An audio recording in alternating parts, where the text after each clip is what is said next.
Hello बच्चों, क्या हाल चाल? सब बढ़िया।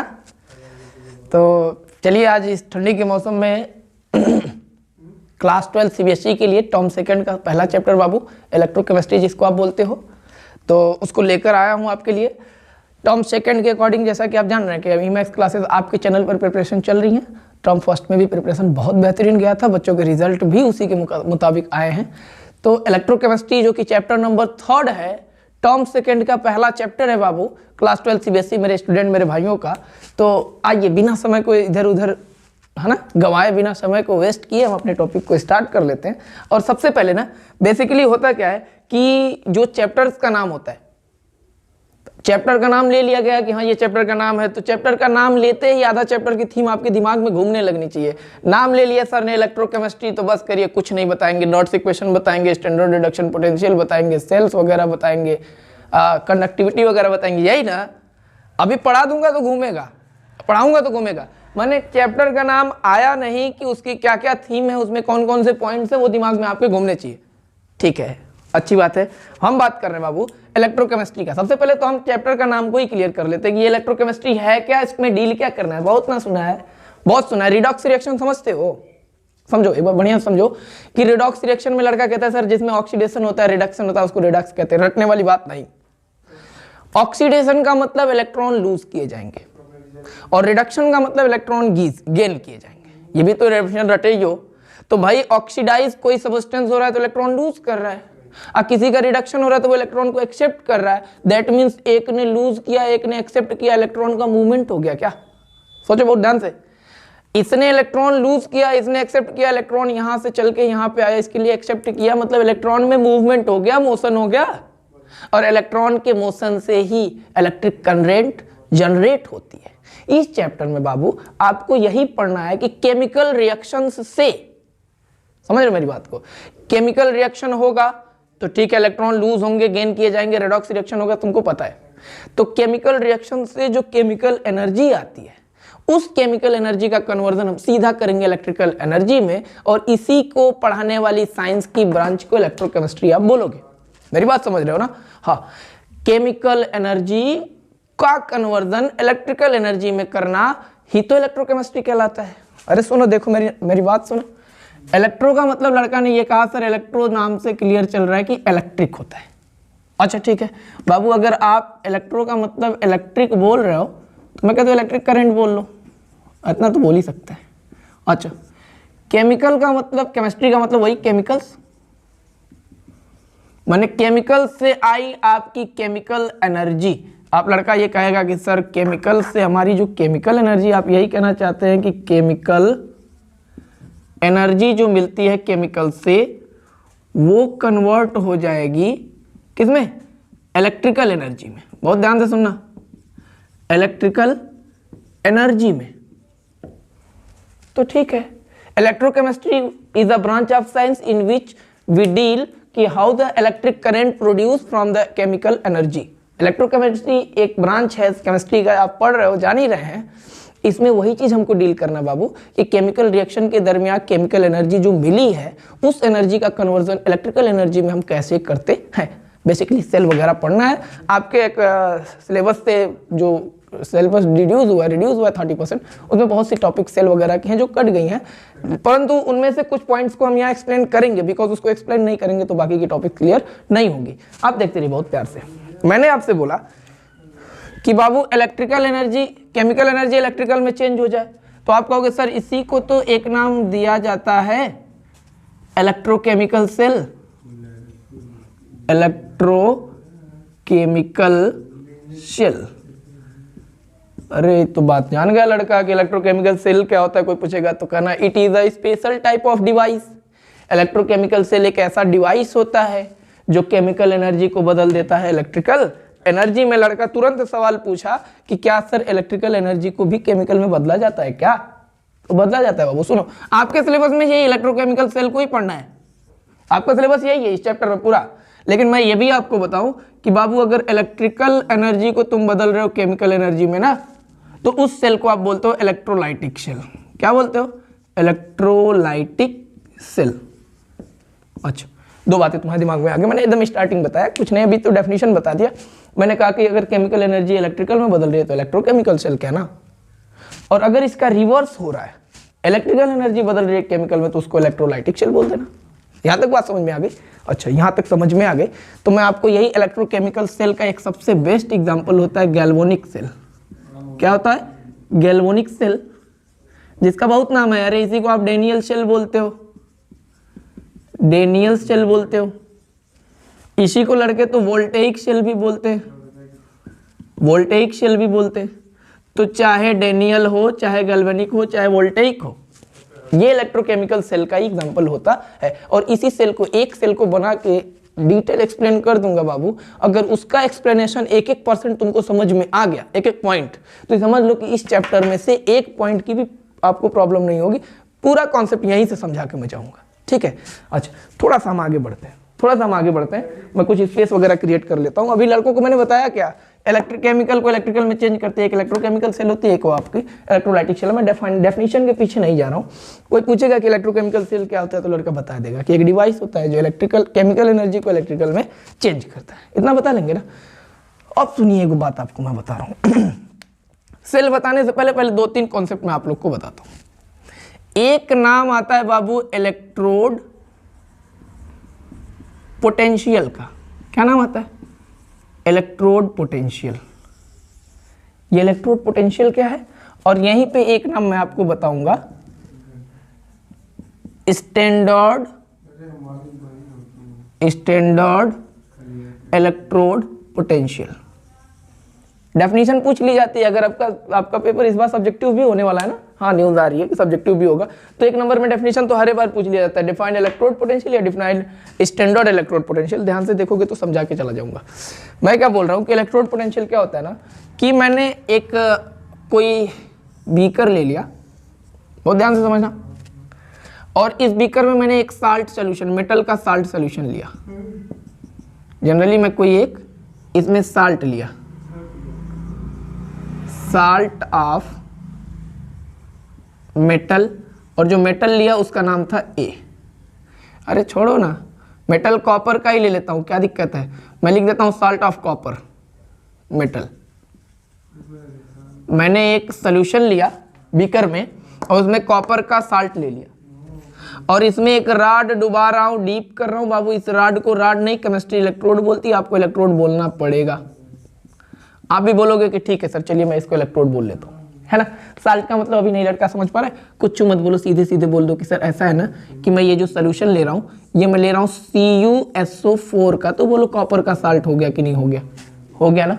तो सोल्यूशन मैंने लिया कॉपर के साल्ट का बाबू, जो इसमें इलेक्ट्रोड में जो डुबा रहा हूँ, जो डीप कर रहा हूँ, वो इलेक्ट्रोड था कॉपर का। लड़के के दिमाग में एक बात गई कि सर इसका मतलब कि जिस मेटल का साल्ट सोल्यूशन ले रहे हैं वही मेटल डुबाएंगे क्या? हाँ, तो वही एकदम सही तुम सोच रहे हो कि जिस मेटल का साल्ट सोल्यूशन ले बाबू, उसी मेटल को हम क्या किए, डीप कर दिया। अब हुआ क्या, मेरी बात ध्यान से सुनना। मैं इलेक्ट्रोड पोटेंशियल वाला तुम लोग को बताने के चक्कर में हूँ, समझा दूं। मैं कह रहा हूँ कि सोल्यूशन है कॉपर सल्फेट का, तो बाबू तुम बताओ कि ये सोल्यूशन के अंदर कॉपर सल्फेट कैसा रहा होगा। तो तुम कहोगे सर कैसा, मतलब कॉपर के ऊपर डबल प्लस रहता है, SO4 के ऊपर डबल माइनस रहता है, यही तो इनका आयोनाइजेशन होगा। मैं कह रहा बस यही मुझे देखना है कि कॉपर के अंदर, सोल्यूशन के अंदर कॉपर किस स्टेट में, तो डबल प्लस स्टेट में। इसका पोटेंशियल कितना है, +2 है। और कॉपर का रॉड फ्री स्टेट में होता है तो इसके ऊपर चार्जेस कितना होता है, 0 होता है। लड़कों से मैं कहूंगा कि रे बाबू सुनो मेरी बात, कि जब हम किसी मेटल के साल्ट में उसी मेटल की रॉड को डुबाते हैं ना, तो सोल्यूशन में मेटल के ऊपर का पोटेंशियल और रॉड में मेटल का पोटेंशियल में एक डिफरेंस क्रिएट होता है। लड़का देखेगा, कहेगा सर यहाँ 0, यहाँ 2 है, यहाँ पे कॉपर का पोटेंशियल 0 है और यहाँ कितना है, 2 है। आप कहोगे बस ठीक है। तो बाबू जब किसी भी मेटल के साल्ट में मेटल उसी मेटल की रॉड को डीप करेंगे, तो जो रॉड वाला, जो इलेक्ट्रोड वाला मेटल है उसमें और जो सोल्यूशन में मेटल आपका है उसके बीच में एक पोटेंशियल डिफरेंस क्रिएट होगा। क्या क्रिएट होगा, तो पोटेंशियल डिफरेंस एक क्रिएट होगा, और इसी पोटेंशियल डिफरेंस को लड़का कहेगा इलेक्ट्रोड पोटेंशियल कहते हैं। बोलो समझ गया बात?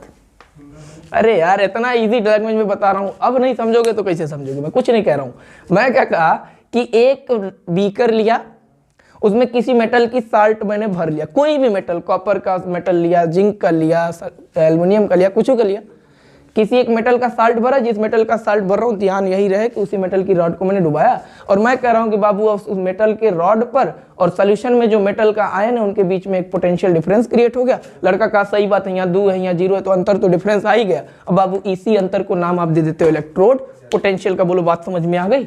आ गई। इतने बात तो लड़का समझ गया। अब बाबू जब नाम आ गया इसी के सामने लग, अच्छा एक बात और कि इलेक्ट्रोड पोटेंशियल को जो रिप्रेजेंट करते हैं वो करते हैं ई से। किसमें करते हैं? ई से। इसकी जो यूनिट होती है वो होती है वोल्ट। किसमें नापा जाता है? वोल्ट में नापा जाता है। अभी आगे जाओगे ना तो सब चीजें क्लियर होंगी। यहाँ इलेक्ट्रोड पोटेंशियल है, स्टैंडर्ड समझे रहोगे तो सेल में कोई प्रॉब्लम ही नहीं होने वाली है तुमको, ठीक है। अच्छा मैं क्या बोल रहा हूँ कि इसका कोई एक पोटेंशियल डिफरेंस आया उसको आपने इलेक्ट्रोड पोटेंशियल बोल दिया। बाबू अगर ये बात समझ गए ना तो स्टैंडर्ड पोटेंशियल इलेक्ट्रोड पोटेंशियल में बस 3 कंडीशन याद करना। कितनी? 3। पहला क्या कि यहाँ का जो टेम्परेचर होगा बाबू 25 डिग्री सेंटीग्रेड कर लेना। इस टाइम पे जो प्रेशर अप्लाई हो रहा होगा ना उस प्रेशर को 1 ATM माने 1 एटमॉस्फेरिक प्रेशर करना। और जो सोल्यूशन मेटल का साल्ट जो आप ले रहे हो उसकी जो कॉन्सेंट्रेशन है, उनका जो कॉन्सेंट्रेशन है उसको ले लेना 1 मोलर। कितना लोगे? 1 मोलर। लड़का का ठीक है, यही तो 3 चीज बताए, समझ तो गया। तो स्टैंडर्ड नाम आते दिमाग में चला गया कि टेम्परेचर 25 होगा, प्रेशर 1 ATM होगा, कॉन्सेंट्रेशन 1 मोलर होगा। अब बाबू अगर इसी तीनों कंडीशन को उठा के इस पे लगा दो तो फिर से जो पोटेंशियल डिफरेंस आएगा उसको स्टैंडर्ड पोटेंशियल कहोगे। बोलो बात समझ गए? कुछ नहीं कहोगे सर यही वाला बीकर में मैंने मेटल का साल्ट सोल्यूशन ले लिया, ठीक है, उसमें रॉड भी डुबा दिया, ठीक है। आप कह रहे थे तो साल्ट की कॉन्सेंट्रेशन को मैंने 1 मोलर कर लिया। मैं कहा बहुत बढ़िया किए।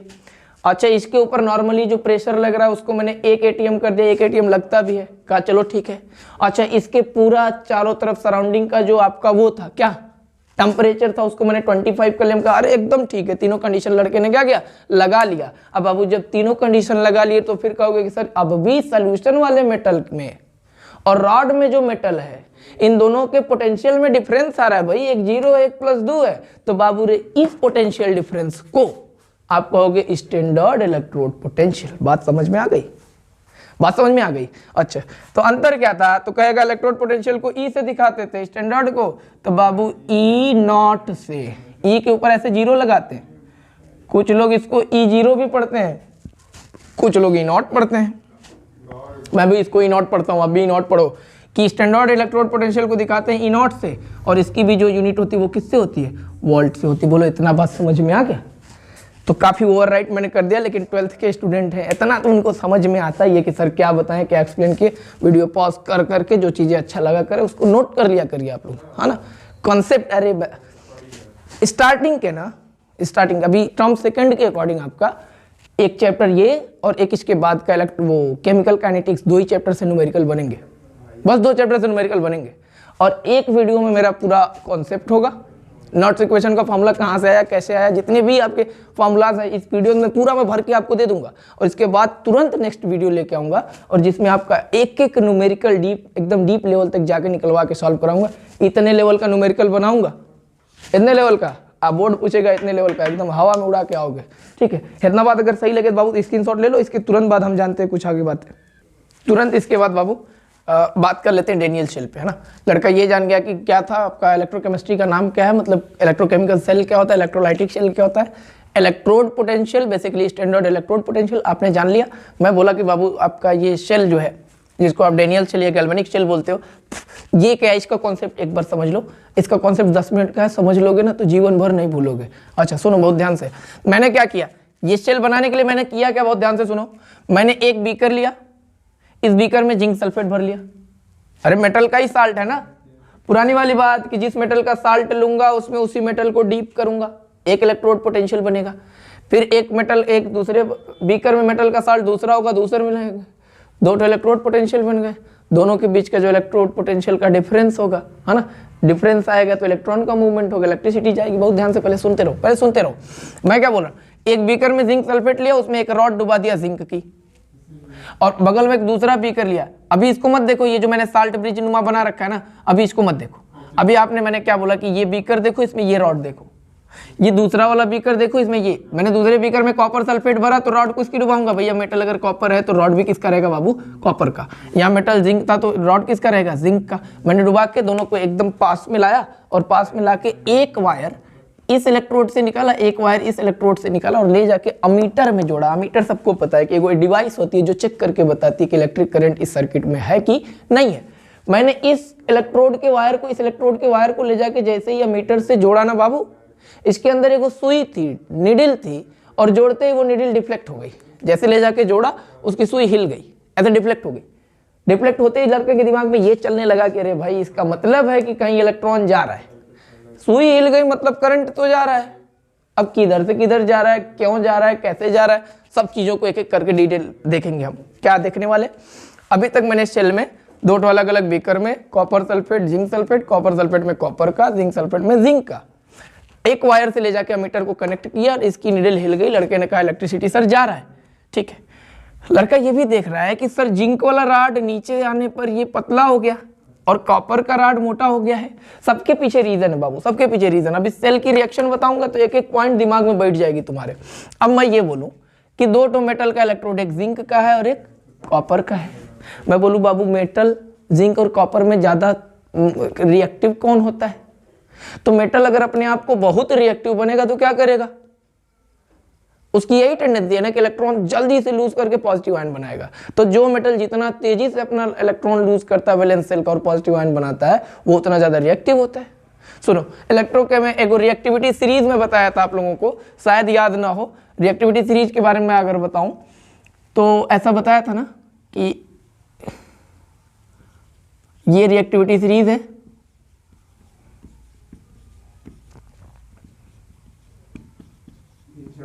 CU AU AG। मैं बस आपको कुछ दिखाने के लिए कर रहा हूँ।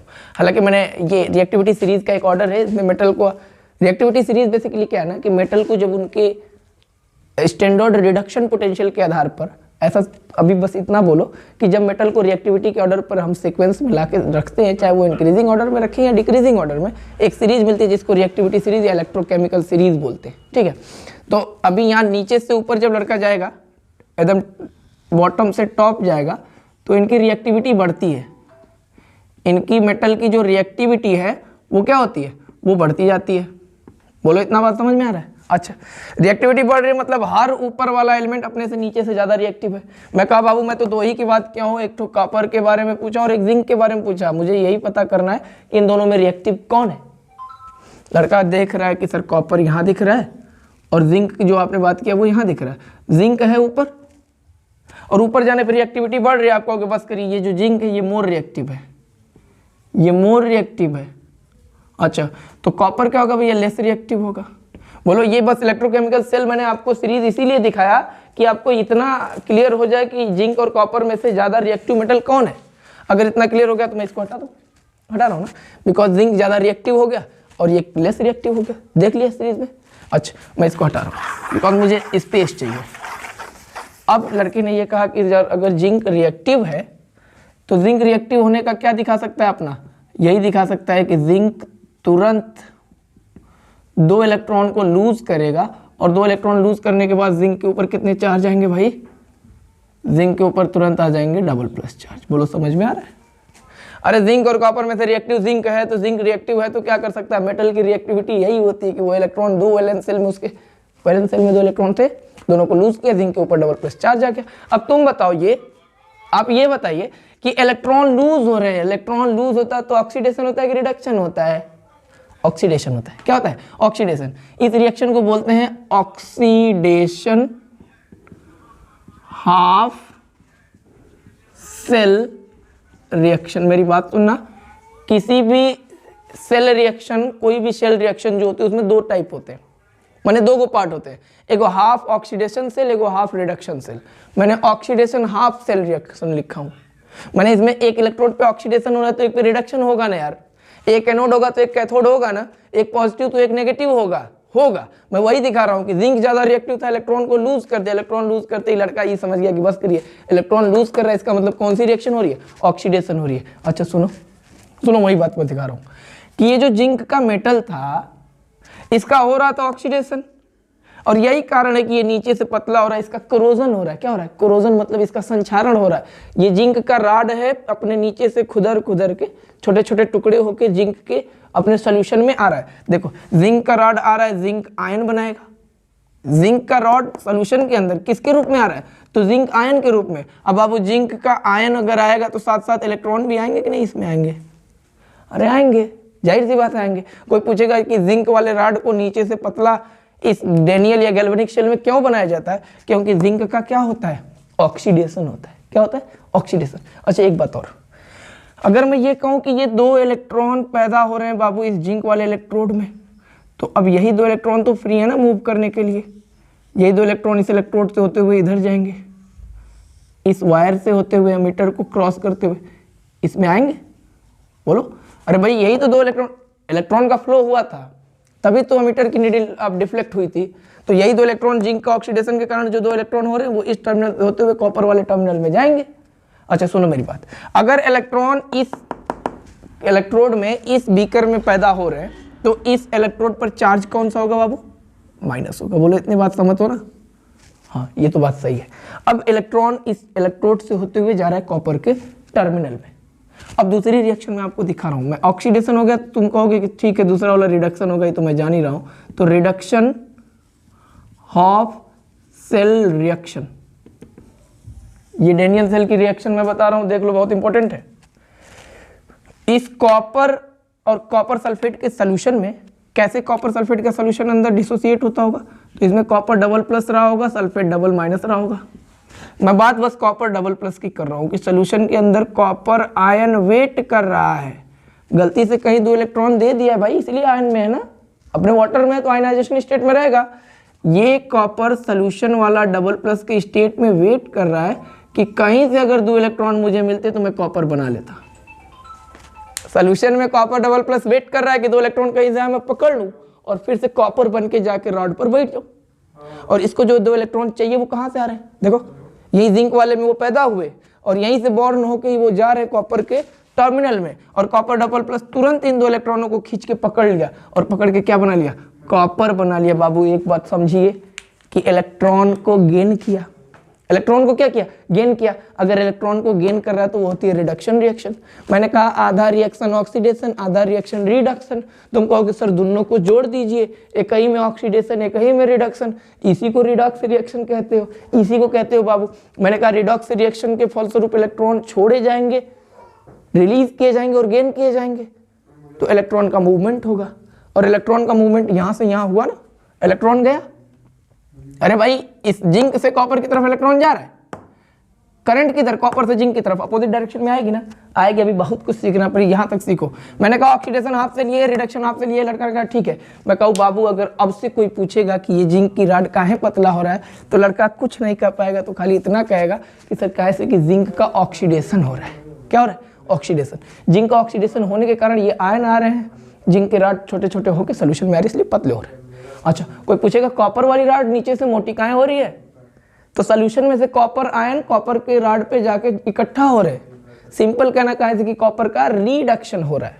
कॉपर के रिडक्शन की वजह से ये मोटा हो रहा है, जिंक के ऑक्सीडेशन की वजह से ये क्या हो रहा है? पतला होता है। बाबू अगर ऑक्सीडेशन हाफ सेल और रिडक्शन हाफ सेल समझ गए तो मैं फुल सेल रिएक्शन लिख दूं? लिख दूं। देखो मैं नीचे लिख रहा हूं फुल सेल रिएक्शन। अरे आधा ऑक्सीडेशन आधा रिडक्शन दोनों को जोड़ देंगे तो फुल सेल आ जाएगा ना। मैं कहूँ कि फुल सेल रिएक्शन लिखने का मतलब ये हो गया कि अगर मैं इन दोनों को जोड़ूं, इनके रिएक्टेंट को इनके रिएक्टेंट में, इनके प्रोडक्ट को इनके प्रोडक्ट में जोड़ ले रहा है, एकदम इजी बात। इनका रिएक्टेंट था जिंक, मैंने कहा जिंक प्लस, अब इसके रिएक्टेंट में आओगे तो copper double plus plus 2 electron भी भैया लिख लीजिए, एरो लगाइए। अब पहले वाली रिएक्शन का प्रोडक्ट लिखेंगे तो आएगा जिंक डबल प्लस प्लस कितने इलेक्ट्रॉन? 2 इलेक्ट्रॉन, प्लस इसके प्रोडक्ट में क्या है? कॉपर है। कहोगे सर जी 2 इलेक्ट्रॉन इधर भी 2 इलेक्ट्रॉन इधर भी काट कहें देते, तो ले बेटा काट लो। इलेक्ट्रॉन कट के हटना ही चाहिए यार, उसको हटना ही होता है। अब रिएक्शन क्या बचा आपका? आप कहेंगे zinc copper double plus arrow zinc double plus और प्लस कॉपर। देखो ये आपके फुल सेल की रिएक्शन मिल गई। अरे तुमको पहचानना होगा कि किसका ऑक्सीडेशन किसका रिडक्शन, तो यहीं से पहचान लो ना। जिंक फ्री स्टेट में इसकी oxidation state 0, copper free state में इसकी ऑक्सीडेशन स्टेट 0। और मैंने आपको बताया है बेटा कि जिंक अगर रिएक्टेंट में देखते हो तो इसी जिंक को प्रोडक्ट में देखते हुए जाओ और बोलो कि अरे तो पहले जो था कि 0 था, अब 2+ में आ गया। अगर ऑक्सीडेशन नंबर रिएक्टेंट से प्रोडक्ट जाने पे इंक्रीज करता है तो उसको आप बोलते हो ऑक्सीडेशन रिएक्शन। बोलो बोलते हो कि नहीं बोलते हो? बोलते हो। अच्छा, रिएक्टेंट में कॉपर को देख रहा है लड़का तो प्रोडक्ट में भी किसको देखेगा? कॉपर को ही देखेगा और बोलेगा सर ये तो पहले 2+ था अब 0 हो गया, तो खत्म हो गया, डिक्रीज हो रहा है। और ऑक्सीडेशन नंबर रिएक्टेंट से प्रोडक्ट जाने पे अगर घटता है बाबू तो उसी को आप बोलते हो रिडक्शन रिएक्शन। लड़का कहेगा बस करिए रहने दीजिए, एक के रिएक्शन में ऑक्सीडेशन हो गया रिडक्शन हो गया, तो बाबू इसी पूरी रिएक्शन को आप बोलोगे रेडॉक्स रिएक्शन। क्या बोलोगे? Redox reaction of galvanic cell. Redox reaction of galvanic cell. बोलो इतना बात समझ में आ गया? अगर रिएक्शन की बात समझ में आ गई उसको नोट कर लिया करिए, रोक के नोट कर लिया करिए। इसके आगे अभी बहुत कुछ आप लोग को बताना यार। अभी तो ये रिएक्शन मैंने बता दिया, ये राड मैंने इतना बताया कि काहे पतला हो रहा है काहे मोटा हो रहा है, इतना बात समझ में आ गया। अब सुनिए कैथोड एनोड का क्या कॉन्सेप्ट है, प्लस माइनस का क्या है, ट्रिक एक को बता दूंगा, याद हो जाएगा। अगर मैं इस अमीटर को मिडिल मान लूं, ऐसे एक लाइन खींच लूं, बात समझ आई? ये अमीटर ये मैं इरेज कर लेता हूं, तो इसके इधर ये राइट साइड होगा कि नहीं होगा बाबू? ये होगा आपका राइट, ठीक है। और इधर कौन सा साइड होगा? ये होगा लेफ्ट साइड। कौन सा साइड होगा? Left side. अच्छा सुनो मेरी बात, अगर ये लेफ्ट साइड है, जिंक का हो रहा है ऑक्सीडेशन, याद कर लो एक बात मेरी, बस आज एक बात रटवा रहा हूँ, पूरे वीडियो में एक बात रटवाऊंगा कि ऑक्सीडेशन जब भी होगा तो एनोड पे होगा। एनोड कैथोड पॉजिटिव नेगेटिव का ये कॉन्सेप्ट एकदम मत रटना, बस इतना रट लो कि ऑक्सीडेशन जब भी होगा तो एनोड पे होगा। कहाँ होगा? एनोड पे। तो बाबू कहोगे कि सर जिंक का तो ऑक्सीडेशन भी हो रहा था, तो इधर ऑक्सीडेशन हो रहा है, इसका ऑक्सीडेशन हो रहा है, और ऑक्सीडेशन जब भी होता है तो कहाँ होता है? एनोड पर होता है, ठीक है, एनोड पर होता है। लेफ्ट साइड है, गैल्वेनिक सेल की बात बता रहा हूँ, लेफ्ट साइड है, एनोड है, कहाँ से? एनोड पे ऑक्सीडेशन हो रहा है, और एनोड का साइन कैसा है? नेगेटिव है। बोलो इतनी बात समझोगे? समझोगे ना इतनी बात? इसी बात को समझने के लिए मैं एक छोटी सी बात तुम लोग को यहाँ बता देता हूँ। एक सेल्फ डिराइव ट्रिक है बाबू, LOAN, लोन। यादें नहीं करना है लड़के को, कुछ याद हो गया इसी से। एल से कहेगा सर लेफ्ट साइड कहना चाह रहे हैं क्या? हाँ बेटा। ओ से कहोगे ऑक्सीडेशन हो रहा है, तो लेफ्ट साइड में क्या हो रहा है? ऑक्सीडेशन हो रहा है। ए का मतलब कहाँ हो रहा है? एनोड पर हो रहा है। और एन का क्या मतलब? अरे बाबू, एन का मतलब है कि नेगेटिव है यार। लेफ्ट में ऑक्सीडेशन हो रहा है, ऑक्सीडेशन कहाँ होता है? एनोड पे होता है, और एनोड हमारा कैसा है? तो नेगेटिव है। बोलो बात समझ में आ गई इतनी बात? यह बात तो बस तुमको समझना था कि सर गैल्वेनिक सेल या डेनियल सेल में oxidation reduction anode cathode plus minus left और राइट का कॉन्सेप्ट बस समझा दीजिए, काम हो जाएगा। बाबू मैंने समझा दिया आपको कि लेफ्ट साइड में ऑक्सीडेशन होगा, ऑक्सीडेशन हमेशा एनोड पे होगा, एनोड हमेशा नेगेटिव होगा। इसका अपोजिट जानना है, उधर लेफ्ट है तो इधर राइट, और वो एनोड है तो इधर कैथोड, ऑक्सीडेशन है तो रिडक्शन, अगर नेगेटिव है बाबू तो इधर कौन सा होगा? पॉजिटिव होगा। बोलो इतनी बात नहीं समझ गए? अरे ये पॉजिटिव होगा, यहाँ रिडक्शन होगा, इसका नाम कैथोड होगा, ठीक है। इतना बात तो तुमको पता ही चल गया यार, ठीक। अच्छा अब एक छोटी सी बात यहाँ बच गई। आपने कहा सर सब कुछ मुझे समझ में आ गया, ये जो आप लटका कर रखे हो साल्ट ब्रिज नाम, KCl लिखा है, अगार अगार लिखा है, यही समझ में नहीं आया? नहीं आया ना? समझा रहा हूँ। इस साल्ट ब्रिज का पहला जो फंक्शन है, function of salt bridge,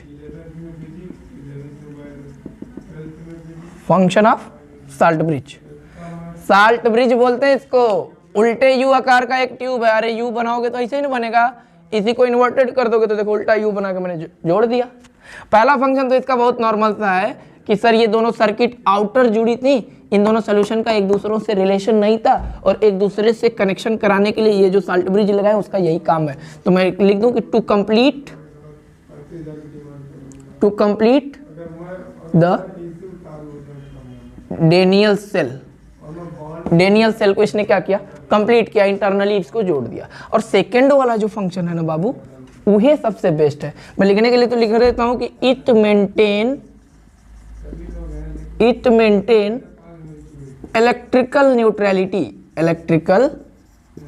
neutrality. मेरी बात बहुत ध्यान से सुनना।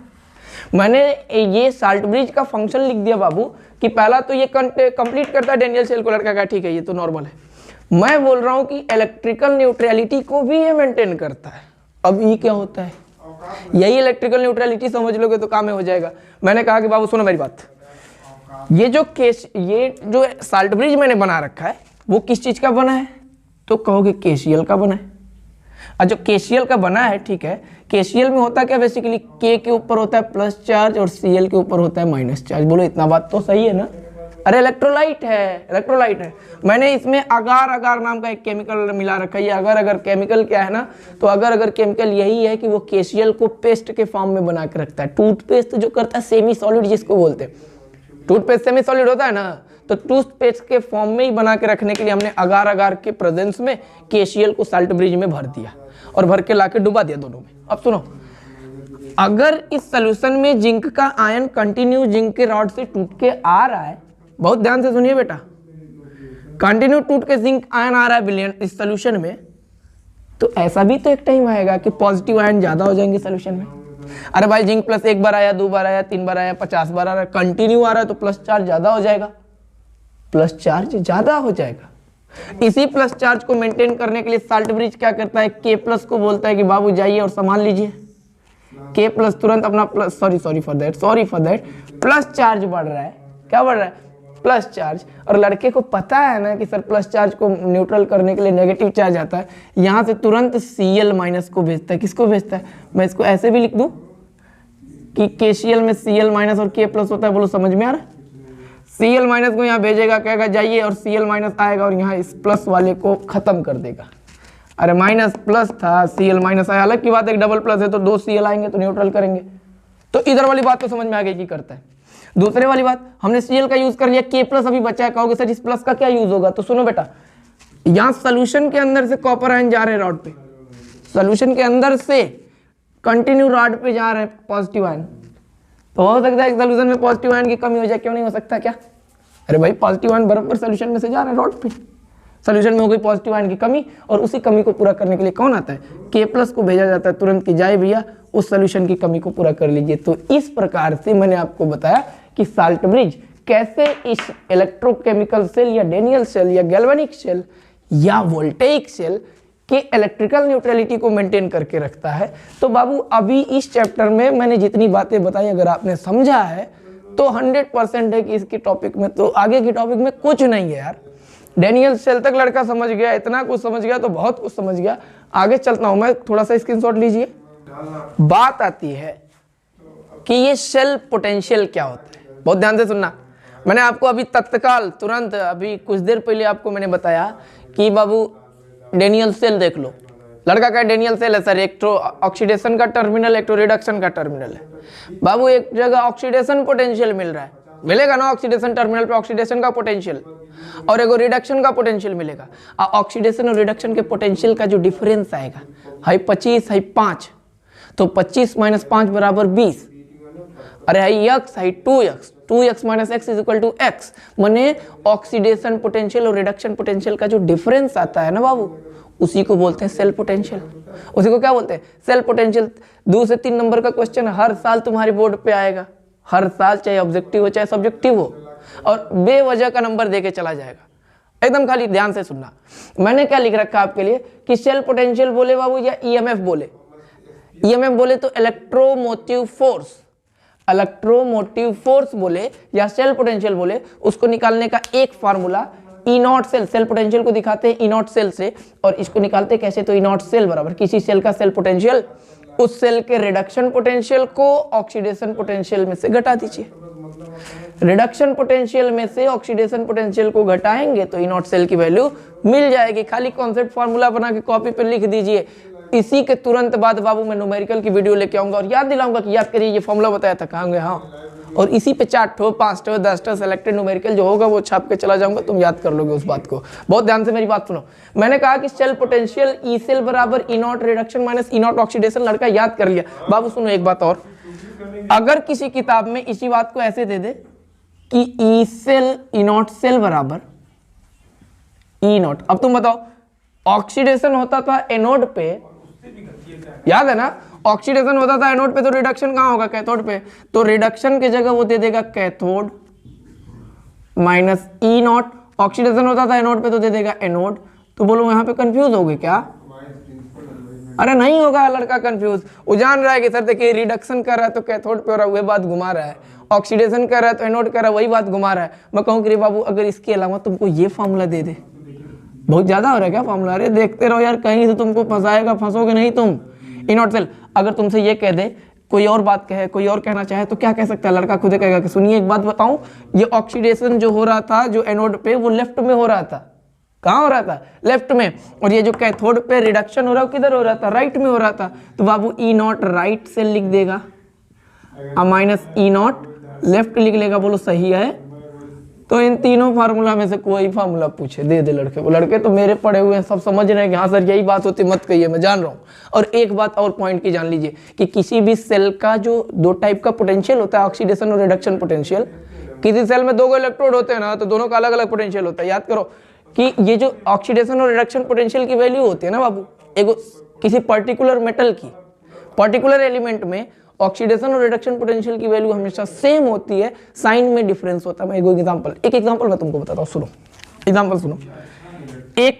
कोई एक दोस्त था, अपने दूसरे दोस्त को फोन किया, बोला जिंक का इलेक्ट्रोड पोटेंशियल बताओ, ध्यान से सुनना ना यार। उसने कहा कि बाबू जिंक का इलेक्ट्रोड पोटेंशियल होता है 0.34 वोल्ट होता है। उसको विश्वास नहीं आया, वो दूसरे दोस्त को फोन किया, कहा भैया जिंक का इलेक्ट्रोड पोटेंशियल बताओ। उसने कहा कि अरे एकदम कंफर्म बता रहा हूँ, माइनस 0.34 वोल्ट होता है। अब पहला वाला दोस्त जो पूछा है सबसे, और इससे दूसरा वाला दोस्त था, और ये था आपका तीसरा वाला दोस्त। मेरी बात समझने की कोशिश करो ना, ए ही पूछ रहा है, एक बार बी से पूछा और फिर किससे पूछा? सी से पूछा, अलग अलग। ए पूछा बी से तो उसने दिया ये वाला आंसर, और सी वाले ने कहा नहीं ये होगा।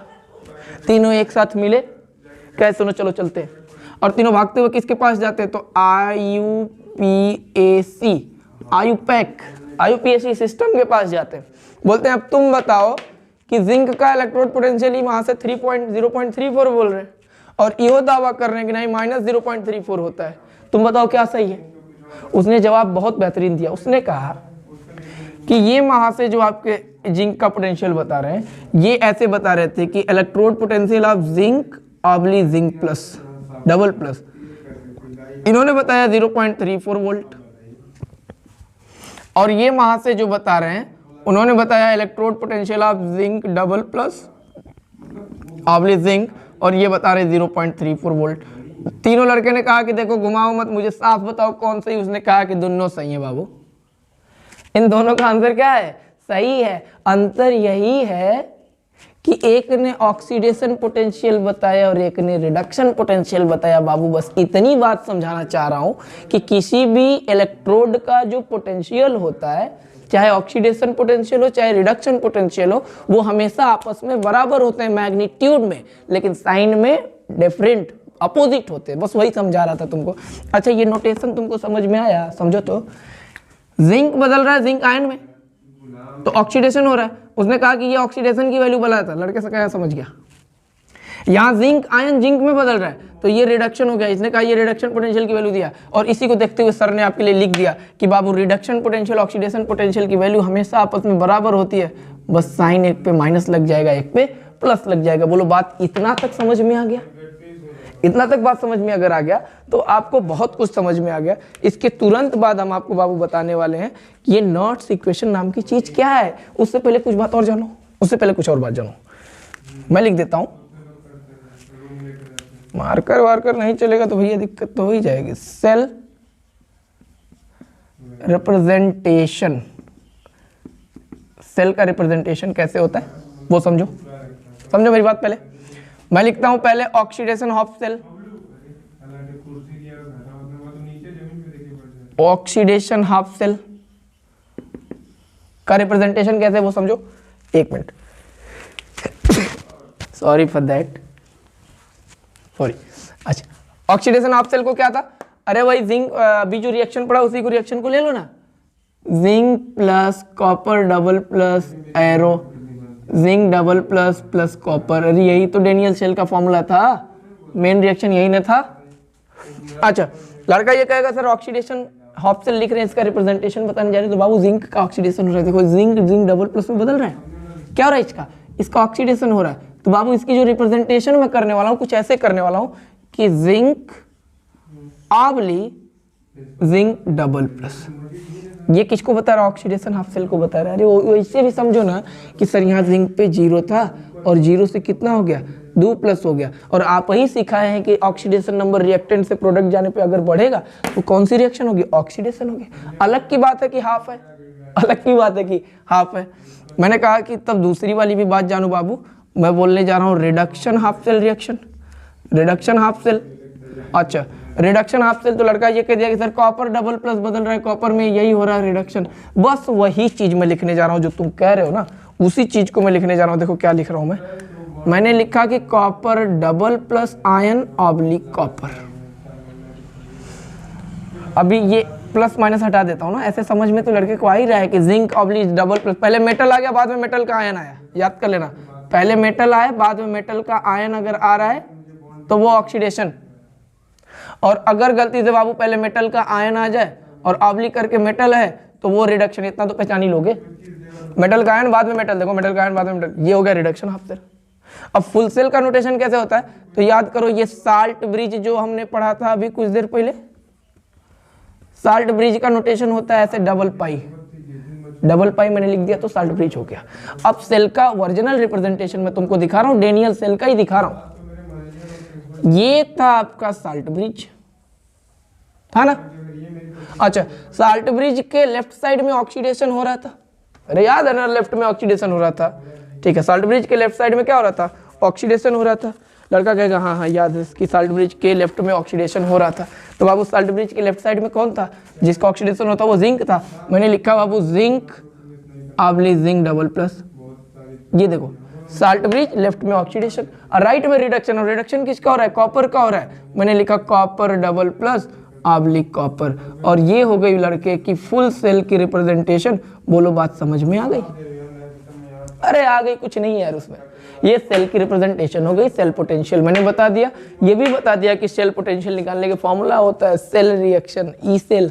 किसी सेल का पोटेंशियल निकालना होगा तो बस इतना याद करना कि रिडक्शन पोटेंशियल को ऑक्सीडेशन पोटेंशियल से घटा देंगे। अच्छा एक बात यहाँ पे बोला कि ऑक्सीडेशन, और एक ने ऑक्सीडेशन पोटेंशियल एक ने रिडक्शन पोटेंशियल बताया, इसलिए दोनों सही हैं। और यहीं पे आईपीएससी ने एक निर्णय लिया है ना, अरे एक उसने एक्शन लिया और कंक्लूजन दे दिया कि अब से जितने भी वैल्यूज बुक में दे के आएंगी पोटेंशियल की सेल के, वो हमेशा रिडक्शन पोटेंशियल की दे के आएंगे। किसकी दे के आएंगे, रिडक्शन पोटेंशियल के।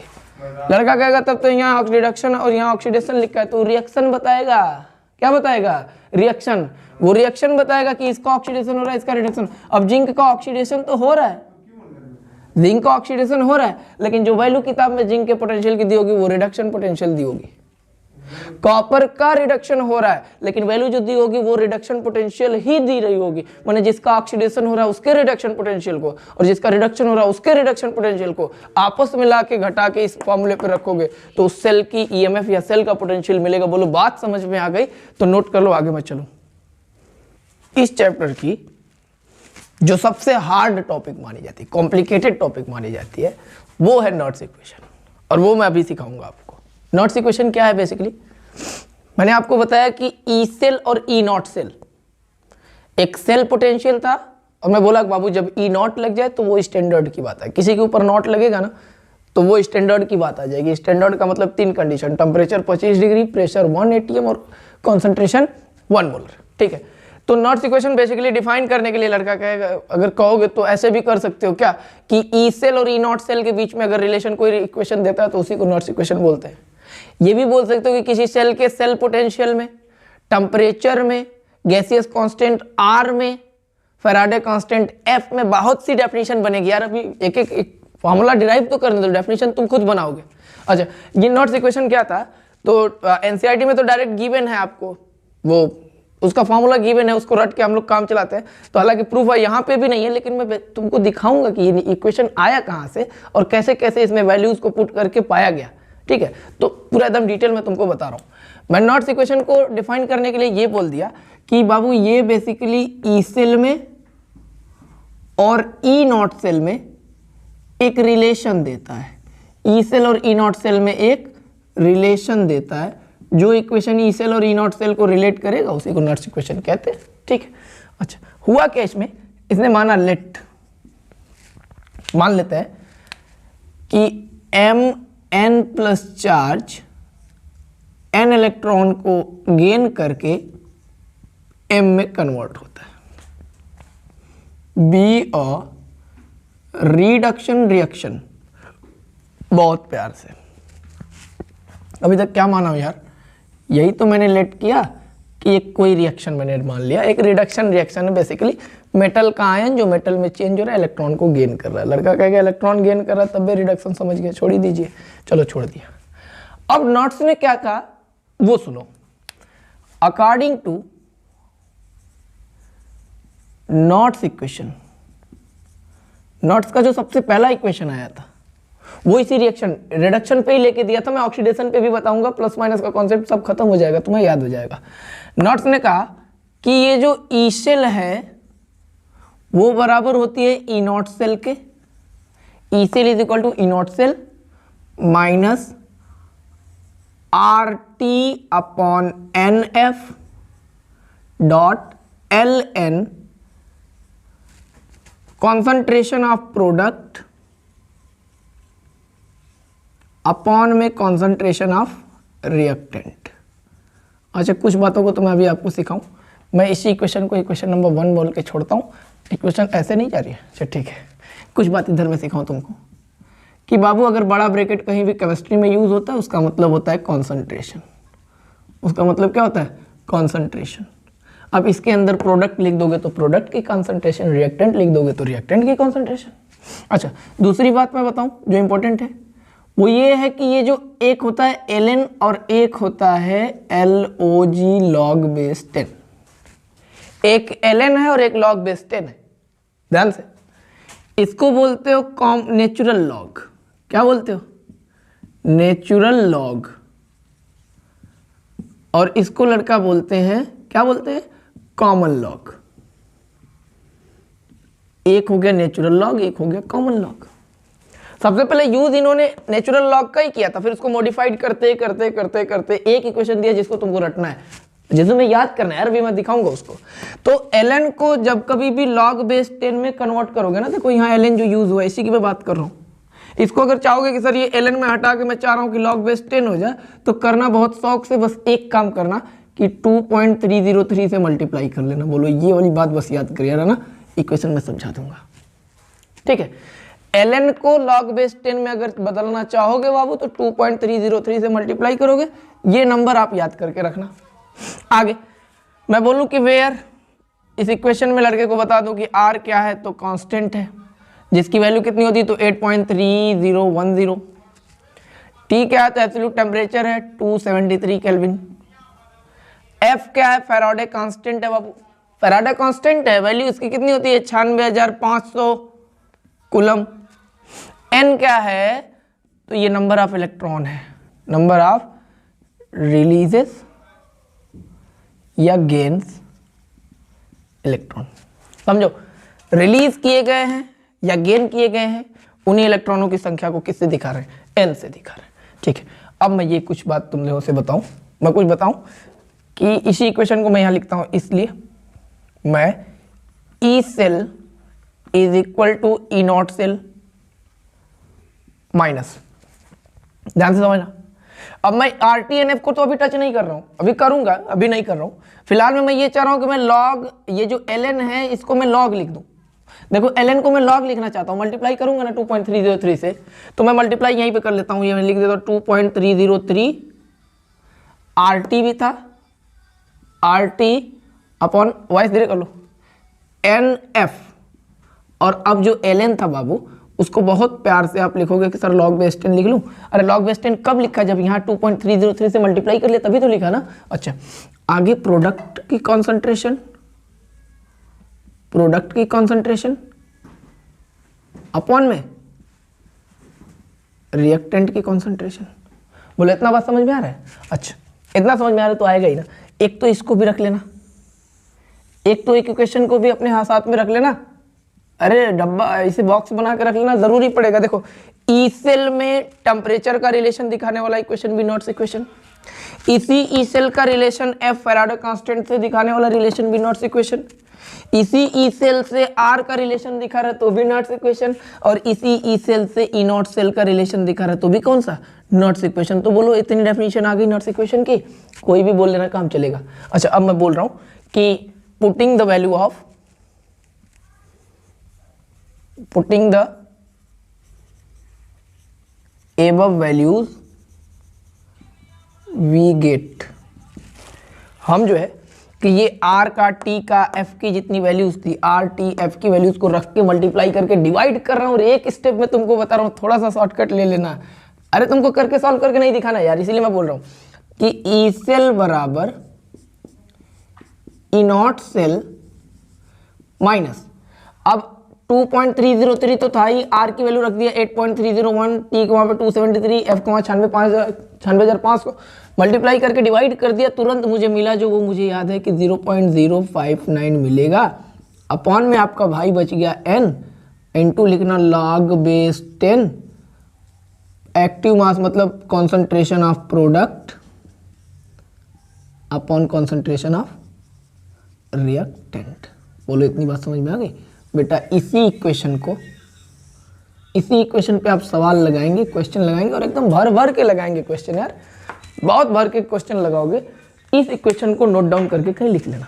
हमने नॉट्स इक्वेशन दिया, कुछ भी नहीं दिया, ओरिजिनल नॉट्स इक्वेशन ये था, ln को मैंने बदल दिया, log मल्टीप्लाई कर लिया थ्रू 2.303 से, ये जितनी वैल्यू थी उठा के इसमें सब रख दी, और फाइनल इक्वेशन मुझे मिल गया क्या, ई सेल बराबर E not cell minus 0.059 upon n log base 10 product upon reactant. बोलो समझ में आ गया? आ गया। एक बात और बताऊंगा तुमको, एक बात और मैं बताना चाहूंगा। एनसीईआरटी बुक में बाबू लड़के एक बार कंफ्यूज हुए थे, मुझसे पूछे थे मेरे ऑफलाइन बैच में, तो उनको बताया था कहीं कहीं यार इसी एनसीईआरटी बुक में इस ई नॉट सेल माइनस की जगह प्लस करके दे देता है, माइनस की जगह क्या प्लस करके, और उससे भी आप लगाओगे तो आंसर आपका सेम ही आएगा। बदलता क्या है कि ये जो रिडक्शन रिएक्शन लिया था ना, इसी को ऑक्सीडेशन रिएक्शन कर लेता है। फिलहाल में एक बात सुनो, एक प्रॉपर्टी होती है कि अगर आप log base 10 m upon n है, इसको लिखना चाह रहे हैं कि सर हम log base 10 n upon m लिख दें, क्या लिख दें, n अपॉन m। अरे भाई नीचे वाला ऊपर और ऊपर वाला नीचे, तो बाबू लिख लीजिए, आगे बस साइन एक लगा लीजिएगा माइनस का। ये एक प्रॉपर्टी थी, ये log की क्या थी, प्रॉपर्टी थी। हम वही कहने जा रहे हैं, मैं भी वही कहने जा रहा हूँ तुमसे।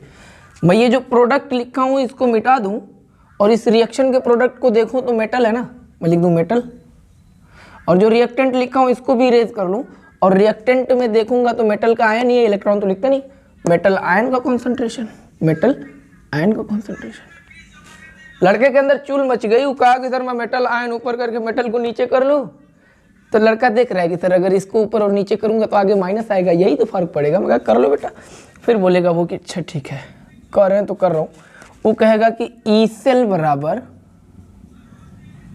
ई not cell minus 0.059 upon n log base 10। अब बाबू log बेस 10 के बाद वो कहा कि मैं मेटल आयन को ऊपर लिख लेता हूँ, कॉन्सेंट्रेशन ऑफ मेटल आयन ऊपर, और ये नीचे आ गया कॉन्सेंट्रेशन ऑफ मेटल। बाबू यही पहले माइनस लगेगा, इस माइनस को मैं ला के इसको क्या कर दूँ, प्लस कर दूँ, क्या कर दूँ, प्लस कर दूँ। लड़का कह रहे तब तो इसको भी नॉट्स इक्वेशन करके कहेंगे याद कर लीजिए, तो कर लो ना बेटा, कॉन्सेप्ट के पीछे भागो, रटना नहीं है तुमको, यही बेसिक है, रटना है तो इसी को दिमाग में रखो, इसी पे क्वेश्चन तुमको लगाना है। मैं वो कॉन्सेप्ट बता रहा हूँ ताकि तुम कंफ्यूज नहीं होगे। इक्वेशन कह रहा है कि ऊपर प्रोडक्ट होगा नीचे रिएक्टेंट होगा, इक्वेशन इसके हिसाब से इसकी इक्वेशन बनाओ, तो मैं इसकी रिएक्शन बनाने जा रहा हूँ, तुमको वही दिखाने जा रहा हूँ कि ऑक्सीडेशन रिएक्शन हो गई। इक्वेशन पहले से कह रहा है कि लॉग के बाद प्रोडक्ट होगा फिर रिएक्टेंट होगा। अगर प्रोडक्ट में mn प्लस है, देखो अगर प्रोडक्ट मेटल का आयन है तो नीचे रिएक्टेंट होगा, मतलब रिएक्टेंट में कौन होगा, मेटल होगा। बहुत ध्यान से देखना, रिएक्टेंट में हो गया मेटल, मेटल बदल रहा है मेटल आयन में तो इलेक्ट्रॉन लूज करे। नॉट्स इक्वेशन के बाद जो इंपॉर्टेंट टॉपिक आती है बाबू, वो आती है इक्विलिब्रियम कांस्टेंट। नॉट्स इक्वेशन में इक्विलिब्रियम कांस्टेंट मतलब Kc और नॉट्स इक्वेशन का जो सेल पोटेंशियल ई सेल होता था, उन दोनों में क्या रिलेशन होता है। और यहाँ से एक दो तो बढ़िया प्यारे प्यारे आपको रिलेशन में दे दूंगा, जिसको रखिएगा और उस पर जब नेक्स्ट वीडियो मेरा न्यूमेरिकल वाला आएगा तो उस पर खूब सारे न्यूमेरिकल हम लोग लगाया जाएगा। ठीक है, ठीक, सुनते हैं क्या होता क्या है ना, ये इक्विलिब्रियम का मतलब क्या होता है। जैसा कि मैंने अभी आपको कुछ देर पहले बताया ना, डेनियल शेल का एग्जांपल लिया था बेहतरीन। तो इक्विलिब्रियम का मतलब ये होता है बाबू कि जब दोनों इलेक्ट्रोड का पोटेंशियल सेम हो जाए। सुनना ध्यान से, जब पोटेंशियल में डिफरेंस होगा, ऐसा मैं जो बोल रहा हूं समझो मेरी बात को, जब पोटेंशियल में दो सेल के इलेक्ट्रोड का पोटेंशियल डिफरेंस होगा या दोनों के कंसंट्रेशन में डिफरेंस होगा, पोटेंशियल नहीं समझता तो कंसंट्रेशन समझो, तभी तो एक इलेक्ट्रोड से दूसरे इलेक्ट्रोड में इलेक्ट्रॉन का मूवमेंट होगा। और जब इलेक्ट्रॉन का मूवमेंट होता है तो इलेक्ट्रिक करंट जनरेट होता है। आप कहोगे सर जब इक्विलिब्रियम की बात कर रहे हैं दोनों की कंसंट्रेशन सेम हो जाएगी, इसका मतलब वहां पर कोई भी इलेक्ट्रॉन एक इलेक्ट्रोड से दूसरे इलेक्ट्रोड पर नहीं जाएगा। मतलब यही मैं कहना चाह रहा कि equilibrium stage is a type of state at which no movement of electron takes place, जिस पे इलेक्ट्रॉन का मूवमेंट नहीं होता। मतलब इनडायरेक्टली यही आप समझना चाह रहे हो ना कि इक्विलिब्रियम की बात करूं तो ई सेल जो हो जाता है वो हो जाता है जीरो। कब? जब बात होती है एट इक्विलिब्रियम की। बोलो बाबू, बात समझ में आ रही है? इक्विलिब्रियम की बात करूंगा तो सेल का टोटल पोटेंशियल जीरो होगा, कहें से कि उसमें इलेक्ट्रिक करंट फ्लो नहीं करेगा। अच्छा, कुछ बातें और बताऊं मैं तुमको। अभी हम लोग नॉट्स इक्वेशन पढ़ लिए थे, मैं बोलूं फ्रॉम नॉट्स इक्वेशन। अरे नॉट्स इक्वेशन कुछ देर पहले अभी पढ़े थे, क्या था? E cell is equal to E not cell minus 0.059 upon n log base 10 product upon reactant. पता नहीं ये प्रोडक्ट और रिएक्टेंट बड़े ब्रैकेट में लिख रहा हूं, इसका मतलब होता है कॉन्सेंट्रेशन में। इसको इक्वेशन नंबर 1 बना लेता हूं। अच्छा, ये गिव्स एनर्जी वाली एक रिएक्शन तुम लोग को डेनियल सेल का रिएक्शन याद होगा ना, zinc plus copper double plus arrow, copper double zinc double plus copper. ये रिएक्शन बस तुम लोग याद किए रहना।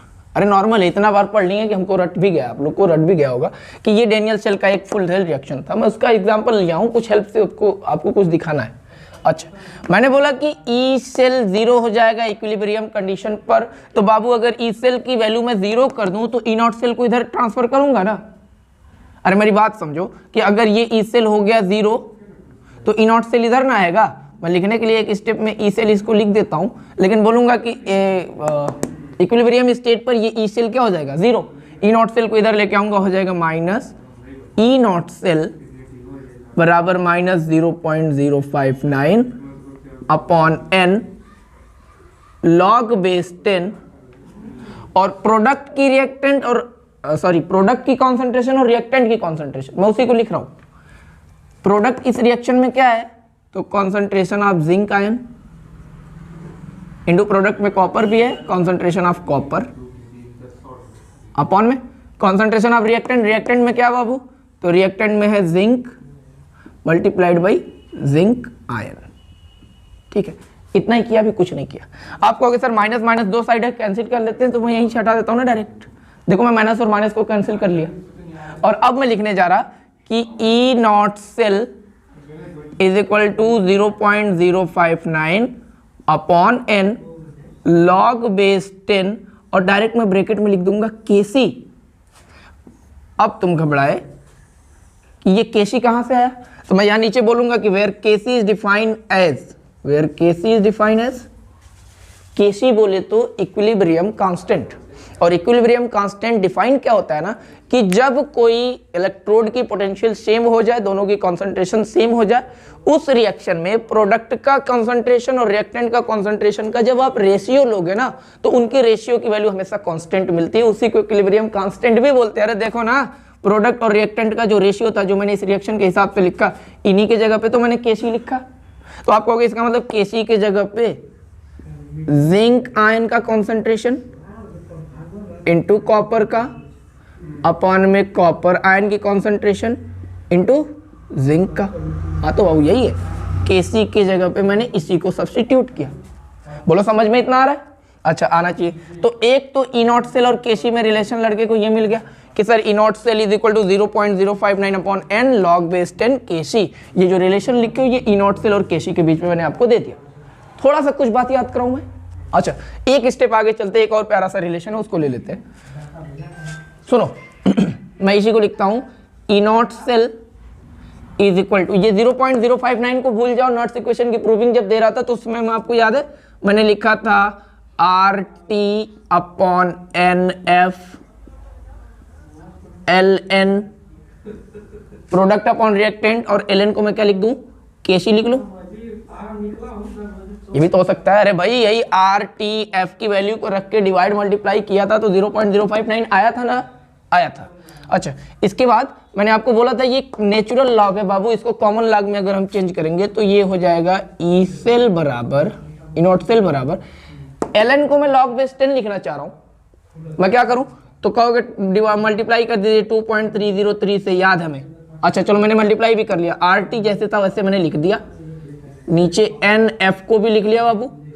अब ln को मैं लिख देता हूं log बेस 10 Kc। अरे बातों बातों में लड़के ने दूसरा रिलेशन निकाल लिया, नहीं निकाल लिया आपने? अरे भाई E not cell is equal to 2.303 RT upon NF। अगर आपको ई नॉट सेल की वैल्यू देके RTF की वैल्यू देके Kc की वैल्यू पूछ दिया तो क्या करोगे, ये वाला इक्वेशन याद करके आए हो तो तुमको पता है कि सर इस इक्वेशन से एक स्टेप पहले जाएंगे तो ये वाला इक्वेशन मुझे मिल जाएगा। So these are the two required relation between the E not cell and Kc। लड़के को इक्विलिब्रियम कांस्टेंट Kc और ई नॉट सेल में एक रिलेशन ये, एक रिलेशन ये, और ये भी इनडायरेक्टली ये पूछता नहीं है। यही दोनों से सवाल आपको लगाने के लिए मिलेंगे। बोलो इतना बात समझ गए? अगर इतना बात समझ गए बाबू तो आओ मैं तुमको लेके चलता हूं, एक चीज रिलेट करवाता हूं कि आखिरकार ये जो हुआ है क्या बोलते हैं इसको, गिव फ्री एनर्जी क्या है, इधर ही बता दूं क्या? चलो इधर जगह बचा है ना, स्पेस कुछ इस्तेमाल में कर लेता हूं और मैं यहीं पे आप के लिए लिखता हूं। ये समझ में आ गया ये टॉपिक ना, यहाँ तक 2 इक्वेशन बना के रख लो, न्यूमेरिकल आएगा सॉल्व करा दूंगा, काम खत्म हो जाएगा। सेकंड वीडियो में न्यूमेरिकल आएगा, बार बार मैं बोल रहा हूँ। अच्छा मैं लिखने के लिए लिख देता हूँ, गिव्स फ्री एनर्जी, क्या नाम है इसका, गिव फ्री एनर्जी। दिखाते हैं बाबू डेल्टा जी से, इसको किससे दिखाते हैं, डेल्टा जी से।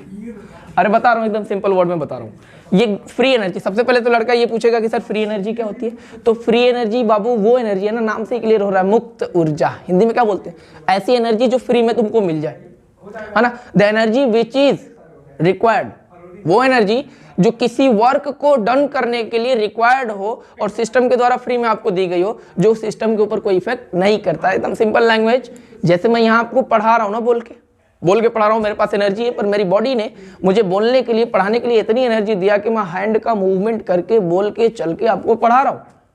लेकिन ऐसा तो है नहीं कि पढ़ाने के बाद मेरी एनर्जी खत्म हो गई और मैं यहीं चुपचाप बैठ गया, चल भी नहीं पा रहा हूँ, ऐसा है क्या? नहीं, मतलब बॉडी के द्वारा मुझे ये एनर्जी दी गई, फ्रीली दी गई कि ठीक है आप बोल लीजिए, उसके बाद भी आपके अंदर बहुत एनर्जी होगी। तो फ्री एनर्जी वो एनर्जी होती है बाबू जो किसी सिस्टम के द्वारा आपको दिया जा रहा है और सिस्टम के ऊपर कोई इफेक्ट नहीं आ रहा है, उस एनर्जी का यूज आप डूइंग वर्क करने में इस्तेमाल कर सकते हैं। बोले समझ में आ रहा है इतना बात? अच्छा इतना बात समझ में आया तो मैं छोटा सा एक एग्जांपल लेके कुछ आपको बताऊं मैं। अगर एक कोई इलेक्ट्रिक मोटर लाया गया जिसकी स्टार्टिंग एनर्जी, एक एजम्पशन है, ये सपोज करके ये चीज चलेंगे कि इसकी स्टार्टिंग जो एनर्जी थी वो थी 1000 किलो जूल। 1 आवर तक मैंने इसको वर्क कराया, 1 आवर, ठीक है, 1 आवर तक इसको मैंने काम किया इस मोटर को लेके, और इसकी एनर्जी अब जो हो गई, लड़का बोल रहा था कि सर 80 किलो जूल बोल लेते, चलो बाबू 80 हो गई। फिर कुछ समय तक काम इससे लिया गया, 1 आवर तक और लिया गया, हाँ, अब ये हो गया 60 किलो जूल। ये बताने का मतलब क्या है ना, देखो अभी मतलब तुमको समझ जाएगा लड़का कहेगा सर 100 से 80 हुआ, 80 से 60 हुआ, ऐसे एनर्जी डिक्रीज हो रहा है। सुनो मेरी बात सुनो। अगर मैं कहूँ बाबू यहाँ गिव्स फ्री एनर्जी चेंज, अच्छा फ्री एनर्जी समझ गए, उसी फ्री एनर्जी को सबसे पहले गिब्स ने बता दिया था। गिब्स एक साइंटिस्ट का नाम था, इसलिए उस पूरी एनर्जी का नाम देते हैं Gibbs free energy. Delta G से रिप्रेजेंट करते हैं, डेल्टा जी का मतलब free energy. Gibbs free energy में चेंज कितना हुआ, पहले 100 था अब 80 हो गया, कितना चेंज हुआ, तो 100 - 80 बराबर 20, यही ना। देखो वही मैं बताने जा रहा हूं। आपसे कोई पूछे कि फर्स्ट स्टेप में डेल्टा जी की वैल्यू कितनी है, लड़का कहेगा सर 80 अब हो गई, पहले थी 100, दैट मीन्स डेल्टा जी की जो वैल्यू आई वाई -20 किलो जूल। ध्यान क्या देना है कि -20 किलो जूल। मैं कहूँ बाबू इसी स्टेप में वर्क डन कितने का हुआ, तो लड़का कहेगा सर वर्क डन तो माइनस में नहीं होता। वर्क डन माइनस में होता है क्या, नहीं होता। तो पहले इसकी एनर्जी थी 100 किलो जूल, हो गई अब 80, तो 100 - 80, डब्लू आपने लड़के ने निकाला और कहा सर ये तो 20 किलो जूल आ रहा है। सिमिलरली बाबू यहाँ पर भी वर्क निकालोगे तो 20 किलो जूल आएगा, और डेल्टा जी की वैल्यू यहाँ निकालोगे तो वो आएगा -20 किलो जूल। मेरी बात बहुत ध्यान से सुनना, बहुत ध्यान से। लड़का ये कहना चाह रहा है, सोच लिया दिमाग में कि सर यही बताना चाह रहे हैं क्या कि डेल्टा जी की वैल्यू 20 किलो जूल माइनस में आ गई और डब्ल्यू की वैल्यू 20 किलो जूल प्लस में आ गई। तो यही बताना चाह रहा था कि किसी भी सिस्टम के द्वारा किया गया जो काम होता है, किसी भी सिस्टम के द्वारा जो वर्क डन होता है, वो गिव्स फ्री एनर्जी में जो चेंज होता है उसमें मैग्नीट्यूड में हमेशा बराबर होता है। हाँ, अंतर छोटा सा डिफरेंस ये है कि दोनों साइन में अपोजिट होते हैं। दैट मीन्स मैं अगर बॉक्स बना के नीचे एक बात लिख दूं कि work done is equal two gives energy, work done is equal two gives energy, तो कोई इसमें गलती नहीं है। हाँ, एक साइन में इसके सामने माइनस का लगा दूं, मतलब जो वर्क डन किया जाएगा, जो इलेक्ट्रिकल वर्क डन किया जा रहा है मोटर के द्वारा, वो उसके गिव्स एनर्जी में जो चेंज आ रहा है उसके बराबर है, बशर्ते गिव्स एनर्जी की वैल्यू माइनस में होती है। दैट मीन्स यहां से लड़का ने निकाल लिया कि सर W बराबर माइनस डेल्टा जी। मैं कहा हाँ वो चलो ये बात मान लेता हूं, और इसको इक्वेशन नंबर 1 बना के रख दिया। कुछ निकालने की सोच रहा है लड़का, कुछ सोच रहा है कि कोई एक्सप्रेशन मैं निकालूं, इसलिए यहां तक मैंने बताया आपको gives free energy. Free energy क्या, जो सिस्टम के द्वारा इजीली आपको मिल जाए। इस फ्री एनर्जी को सबसे पहले किसने बताया, गिव्स ने बताया, इसलिए इसका नाम दे दिया गया गिव्स फ्री एनर्जी। डिनोट किससे करते हैं, तो बाबू डेल्टा जी से करते। डेल्टा का मतलब होता है चेंज, मतलब गिव्स फ्री एनर्जी में कितना चेंज हुआ। हमने बता दिया कि बाबू गिव्स फ्री एनर्जी की वैल्यू और वर्क डन की वैल्यू, जो इलेक्ट्रिकल वर्क हो रहा है और जो उस सिस्टम की गिव्स फ्री एनर्जी है, वो दोनों आपस में हमेशा बराबर होती है। साइन में क्या होते हैं, अपोजिट होती है। मैंने लिख दिया W बराबर माइनस डेल्टा जी नॉट। बोलो यहां तक समझ गए? अगर यहां तक समझ गए तो आपका एक फॉर्मूला है, मैं इसको हटा देता हूं। स्क्रीनशॉट्स वगैरह आप लोगों ने ले लिए होंगे, तो कुछ स्पेस की रिक्वायरमेंट थी मुझे, जिनकी वजह से मैं कुछ आप लोग को बताना चाह रहा हूँ। यार NCERT में फार्मूला दिया है, डायरेक्ट लड़का रटता है, रट नहीं पाता है। रटना नहीं है, चीज़ों को समझ लोगे ना, चीज़ों को जिस दिन से कॉन्सेप्ट बना के समझने लगे उस दिन केमिस्ट्री से हो जाएगा प्यार। ठीक है, मैंने अभी एक इक्वेशन आपके सामने बना के रखा और मैं इसको यहाँ बना लेता हूँ कि W जो वर्क डन है वो गिव फ्री एनर्जी में चेंज से बराबर है, साइन में अपोजिट है। इसको इक्वेशन नंबर 1 बना लिया। और एक बात बताओ, तुमको फिजिक्स वाले टीचर शिवम ने पढ़ाए होंगे, शिवम पांडे सर पढ़ाए होंगे। क्या पढ़ाए कि वर्क डन जो होता है W is equal to V into Q. ये बात पढ़े ना? अरे इसको इलेक्ट्रिकल वर्क मान लेंगे ना। इलेक्ट्रिकल वर्क डन जो होता है वो पोटेंशियल और चार्ज के मल्टीप्लिकेशन के बराबर होता है। अच्छा, W बराबर V इंटू क्यू अगर लड़का जानता है तो V है उसका वोल्टेज, जिसको नापते किस में हो, वोल्ट में। और Q क्या है, चार्ज है। Q क्या है, चार्ज है। और दुनिया जानती है कि Q बराबर सर N इंटू ई होता है। ये भी बताएंगे क्या? तो ये भी बताने वाला हूं। चार्ज क्या है, तो इलेक्ट्रॉन पर चार्ज, एक इलेक्ट्रॉन पे charge -1.6 into 10 to the power -19 coulomb. 2 electron पे तो उससे 2 से मल्टीप्लाई, 3 इलेक्ट्रॉन पे निकालोगे चार्ज तो 3 से मल्टीप्लाई। मैं बस n इलेक्ट्रॉन पे निकाल लिया। किस पे, n इलेक्ट्रॉन पे, इसलिए इलेक्ट्रॉन के चार्ज से किससे मल्टीप्लाई कर लिया, n से। तो Q बराबर n ही एक फॉर्मूला होता है, ये आपको जानना ही होगा। आगे मैं बताऊं बाबू कि इसी इलेक्ट्रिकल वर्क W बराबर, अगर केमिस्ट्री में आ जाओ तो कहोगे सर ये वोल्टेज है, ये वोल्ट में केमिस्ट्री में तो नापते थे हम ई सेल को। मैं कहूँगा अरे बहुत अच्छे लड़के हो, वोल्टेज के जगह पे मैं ई सेल रख लेता हूँ, यही तो सेल का पोटेंशियल बोल रहा है। फिजिक्स को रिलेट करके खींच के केमिस्ट्री में लेके आओ, देखो कितना मजा आएगा। अच्छा, Q के जगह पे मैं N इंटू ई रख लेता हूँ, बोलो समझ में इतनी बात आ गई? आ गई। लड़के को एक बात पता है कि सर अगर 1 कूलाम इलेक्ट्रॉन का चार्ज देखें, इलेक्ट्रॉन कितना लेना है? 1 कूलाम इलेक्ट्रॉन, सॉरी 1 मोल इलेक्ट्रॉन पर जो चार्ज होता है, बहुत ध्यान से बाबू, 1 मोल इलेक्ट्रॉन पर जो चार्ज आता है ना बाबू, उसको लड़का बोलता है 1 फैरेड। क्या बोलता है? 1 फैरेड। और 1 फैरेड की वैल्यू कितनी होती है? तो 96,500 कूलम होती है, ये तो तुमको पता ही है। 1 मोल इलेक्ट्रॉन पर चार्ज 1 फैरेड होता है और 1 फैरेड की वैल्यू होती है 96,500 कूलम। क्या बताना चाह रहा हूं मैं? कुछ नहीं, बस यहीं से इस एक्सप्रेशन को ऐसे लिख दिया कि W बराबर ई सेल तो रहने ही देते हैं, N को N ही रहने देते हैं। इलेक्ट्रॉन जो लिया वो 1 मोल ले लिया, अगर 1 मोल इलेक्ट्रॉन ले लिया तो उसके ऊपर चार्ज जो होता है 1 फैरेड होता है, जिसको मैं F लिख के छोड़ दूं। अरे F लिख के छोड़ दूं, ठीक है। तो कहोगे कि सर तब तो W बराबर मिल गया NF ई सेल, तो ठीक है, ये इलेक्ट्रिकल वर्क डन मिल गया। अब कहोगे from equation first we get, equation first क्या कहता है कि भैया यही W माइनस डेल्टा जी के बराबर है, और लड़के को चाहिए भी क्या था? गिब्स फ्री एनर्जी ही तो चाहिए था रिलेशन में। तुरंत कहेगा ठीक है, तो W की जगह मैं माइनस डेल्टा जी लिख दूं, डेल्टा जी माइनस में लिख लिया, बराबर NFE सेल, NFE सेल। लड़का कहेगा सर यहाँ माइनस ठीक नहीं लगता है, तो बाबू बगल में लगा लो, इधर delta G is equal to minus NFE cell, और गिव्स फ्री एनर्जी का एक बड़ा ही प्यारा सा रिलेशन लड़के ने ये रख लिया। और कुछ कहा, और कहा क्या कि if concentration of both electrode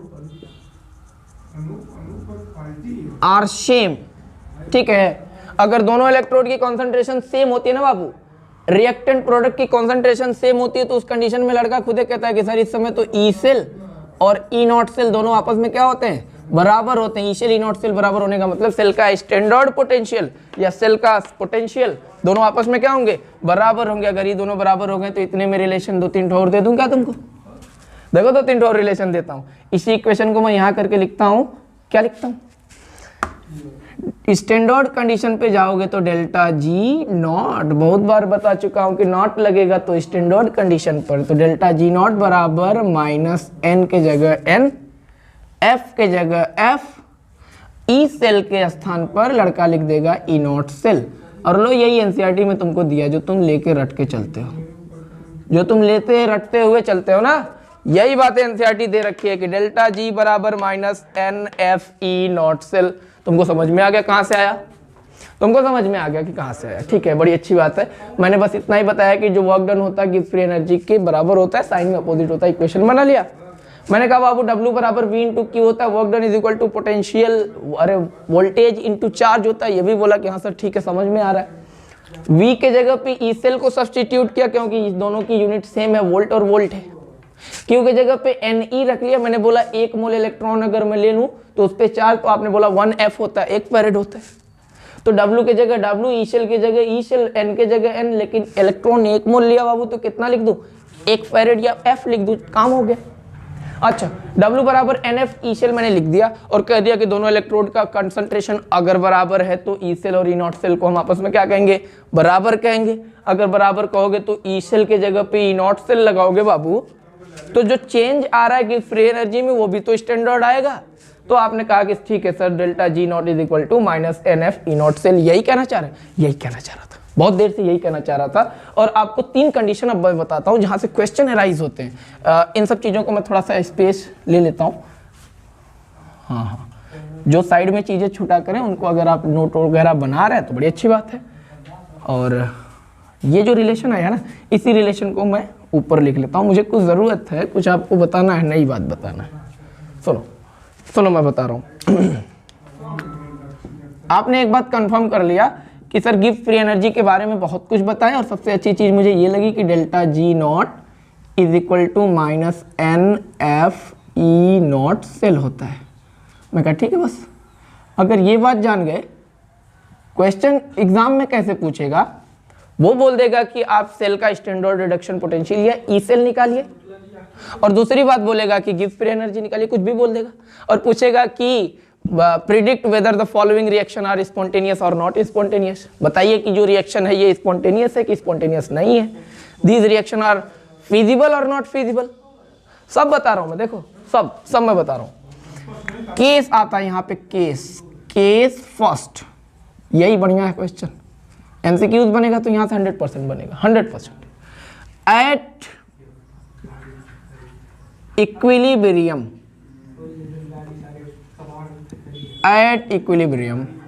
जब बात इक्विलिब्रियम की होगी तो लड़का तुरंत चिल्ला के कहेगा कि रहने दीजिए, E0 सेल बराबर क्या होता है, 0 होता है। रे बाबू, अगर E0 सेल के जगह पे आप 0 रखोगे बेटा, सुनो, यहाँ पे 0 रखोगे तो F और E सब में मल्टीप्लाई होके 0 हो गया, सीधा आप कहोगे डेल्टा G0 भी क्या हो जाएगा, 0 हो जाएगा। तो एक कंडीशन आपको मिली कि जब हमारी सेल की रिएक्शन इक्विलिब्रियम पे हो रही है उस समय में E0 सेल भी 0 होना चाहिए, डेल्टा G0 भी क्या होगा, 0 होगा। अच्छा, केस नंबर 2, देखना केस नंबर 2 क्या है, for feasible reaction. Feasible reaction इसी को आप दूसरी भाषा में स्पॉन्टेनियस बोलते हैं, स्पॉन्टेनियस रिएक्शन, है ना। रिएक्शन की फिजिएबिलिटी और स्पॉन्टेनिटी चेक करने के लिए दे देता है कि check whether the following reaction are spontaneous और नॉन स्पॉन्टेनियस। दूसरे लैंग्वेज में बोलेगा तो check whether the following reaction are feasible और नॉट फिजिबल। लड़के को कॉन्सेप्ट पता है, हाई से करके बता दिया कि ठीक है मुझे पता है स्पॉन्टेनियस है कि नहीं है। चलो देखो कैसे, मैं बोलता हूँ कि फिजिबल और नॉन फिजिबल और स्पॉन्टेनियस के लिए बस एक बात याद कर लो कि अगर बाबू E0 सेल की वैल्यू पॉजिटिव मिल जाए, अरे यही E0 सेल जो तुमको सिखाया था, E0 cell is equal to E0 reduction minus E0 oxidation, सिखाया था ये formula. E0 cell is equal to E0 reduction minus E0 oxidation, potential का डिफरेंस निकालने के लिए। अगर उसकी वैल्यू पॉजिटिव आ जाए तो रिएक्शन फिजिबल होगा।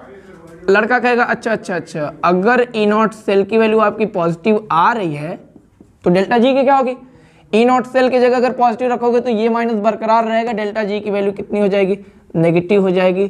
तो दो चीजें आपको मिल गई, गिव फ्री एनर्जी भी किसी सेल रिएक्शन का निकाल के अगर नेगेटिव आती है तो बोलना कि फिजिबल है। छोड़ दो गिव फ्री एनर्जी को, अगर E0 सेल निकाल के पॉजिटिव आ जाए तो भी बोल देना कि रिएक्शन क्या है, फिजिबल है। बोलो इतना बात समझ में आ गई। अच्छा, केस नंबर लास्ट में आपको बता दूं बाबू, थर्ड केस है जो इंपॉर्टेंट भी है। ये तीनों केसेस दिमाग में एकदम तुम्हारे घूमने चाहिए। मैं लिखता हूं फॉर नॉन फिजिबल या नॉन स्पॉन्टेनियस, या तो नॉन स्पॉन्टेनियस बोलो या नॉन फिजिबल बोलो, इनके लिए क्या। तो लड़का समझ गया कि रहने दीजिए, इतना मुझे पता चल गया कि आप यही बताएंगे E0 सेल की वैल्यू नेगेटिव हो जाएगी, अपोजिट नहीं करेंगे। अब बेटा आप बताइए कि अगर मैं E0 सेल की वैल्यू नेगेटिव कर दूं, ये नेगेटिव कर दूं, तो यहाँ पे भी नेगेटिव है, और नेगेटिव का मल्टीप्लीकेशन पॉजिटिव, तो डेल्टा जी की वैल्यू क्या आनी चाहिए, पॉजिटिव। लड़का तीन कंडीशन जान गया और तीनों कंडीशन को रख लिया, रट लिया इस बात को कि अगर नॉन स्पॉन्टेनियस की बात करेंगे सर तो E0 सेल निकालूंगा, अगर वो नेगेटिव आता है तो नॉन स्पॉन्टेनियस। E0 सेल निकालने के लिए अगर ऑप्शन नहीं है तो डेल्टा जी निकालूंगा, अगर पॉजिटिव आया तब वो कहूंगा कि वो नॉन फिजिबल। और फिजिबल के लिए ये दो कंडीशन, इक्विलिब्रियम के लिए ये दो कंडीशन। इतना बात क्लियर करके नोट करिए। आगे मैं चलता हूँ बाबू। इसके बाद का सेक्शन जो आपके इस चैप्टर में आता है वो आता है कि conductivity of electrolytic solution. Electrolytic solution में कंडक्टिविटी कैसे होता है एंड इट्स मेजरमेंट, और उनका मेजरमेंट कैसे किया जाता है। तो इस इलेक्ट्रोलाइटिक सोल्यूशन की कंडक्टिविटी में बहुत से छोटे छोटे टॉपिक्स है बाबू, जिसमें सबसे पहली टॉपिक जो कि आप क्लास 9, 10th, 11th तीनों में पढ़ के आए हो, जिसको आप बोलते हो रेजिस्टेंस। रेजिस्टेंस और रेजिस्टिविटी का ही दूसरा नाम स्पेसिफिक रेजिस्टेंस है। तो बहुत नॉर्मल सी बात है, सुनो। रेजिस्टेंस क्या है ना, तो रेजिस्टेंस को हिंदी में बोलते हैं प्रतिरोध। प्रतिरोध मतलब अवरोध, रास्ते में जा रहे हो, आपको रोकने वाला, आपका अगेंस्ट करने, विरोध करने वाला। मैं ऐसे बोलूं कि resistance is defined as the steric hindrance provided in the passage of electric current.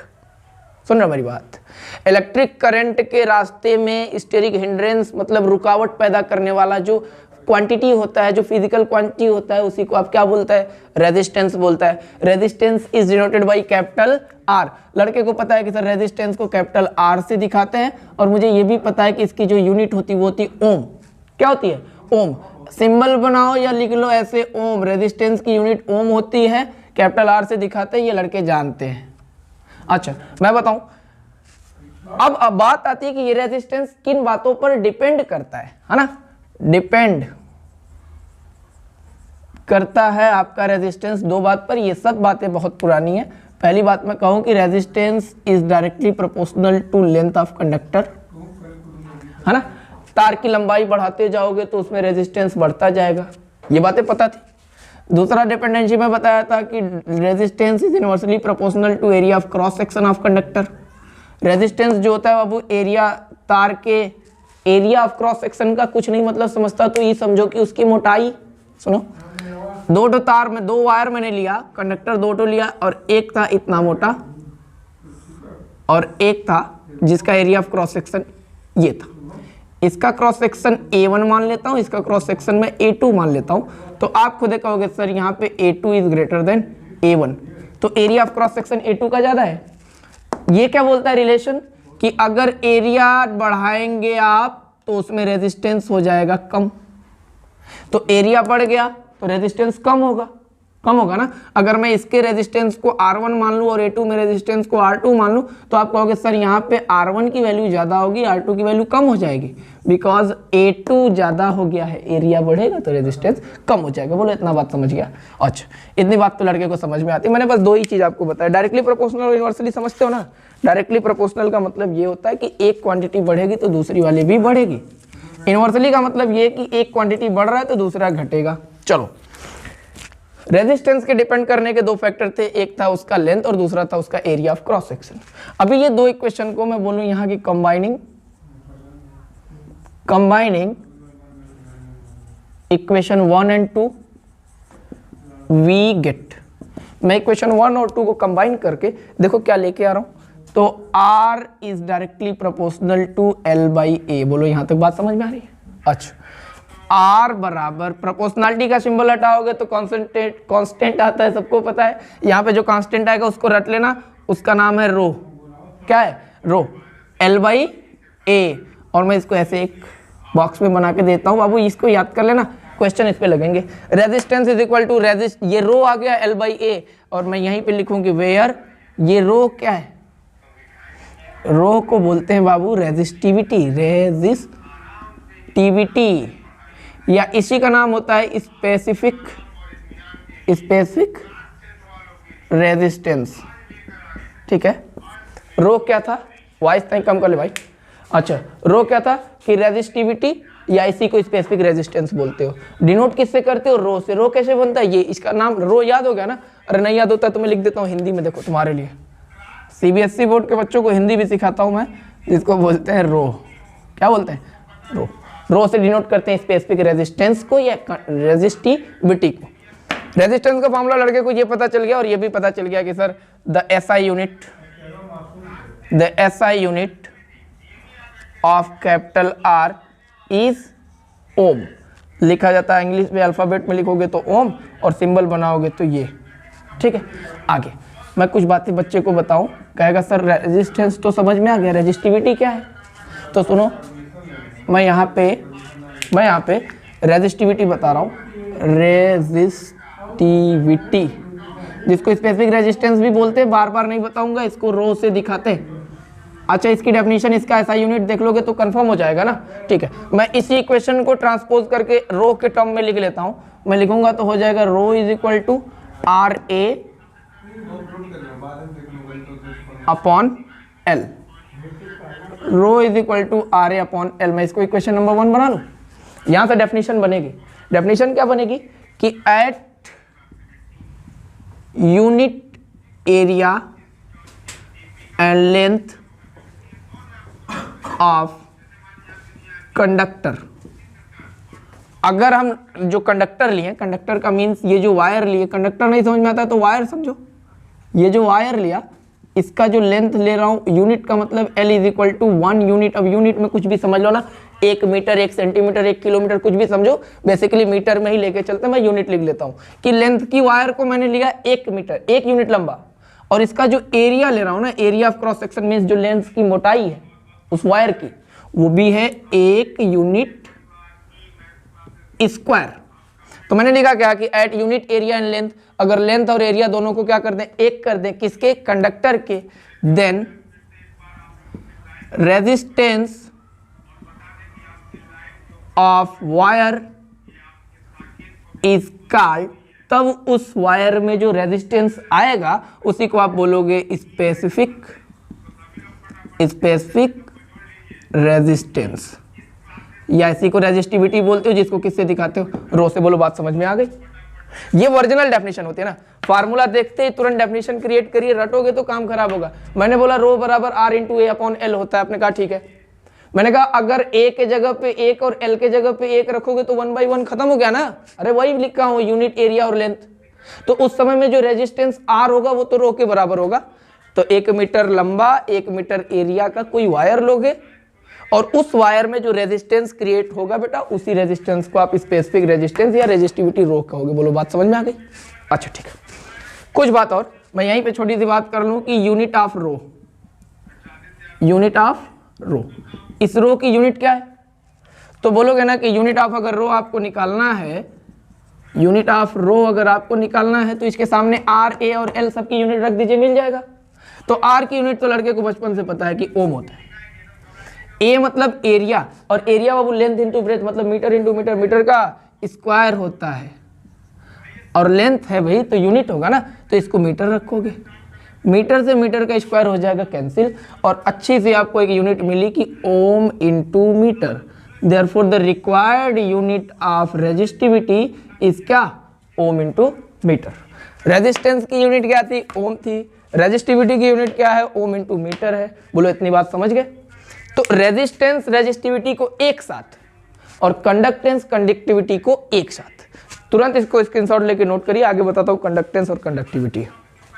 Resistance resistivity के बाद 4 बातें हैं ना, बस 4 नाम है, चारों नाम में बहुत लोग कंफ्यूज होते हैं। Resistance resistivity, conductance conductivity.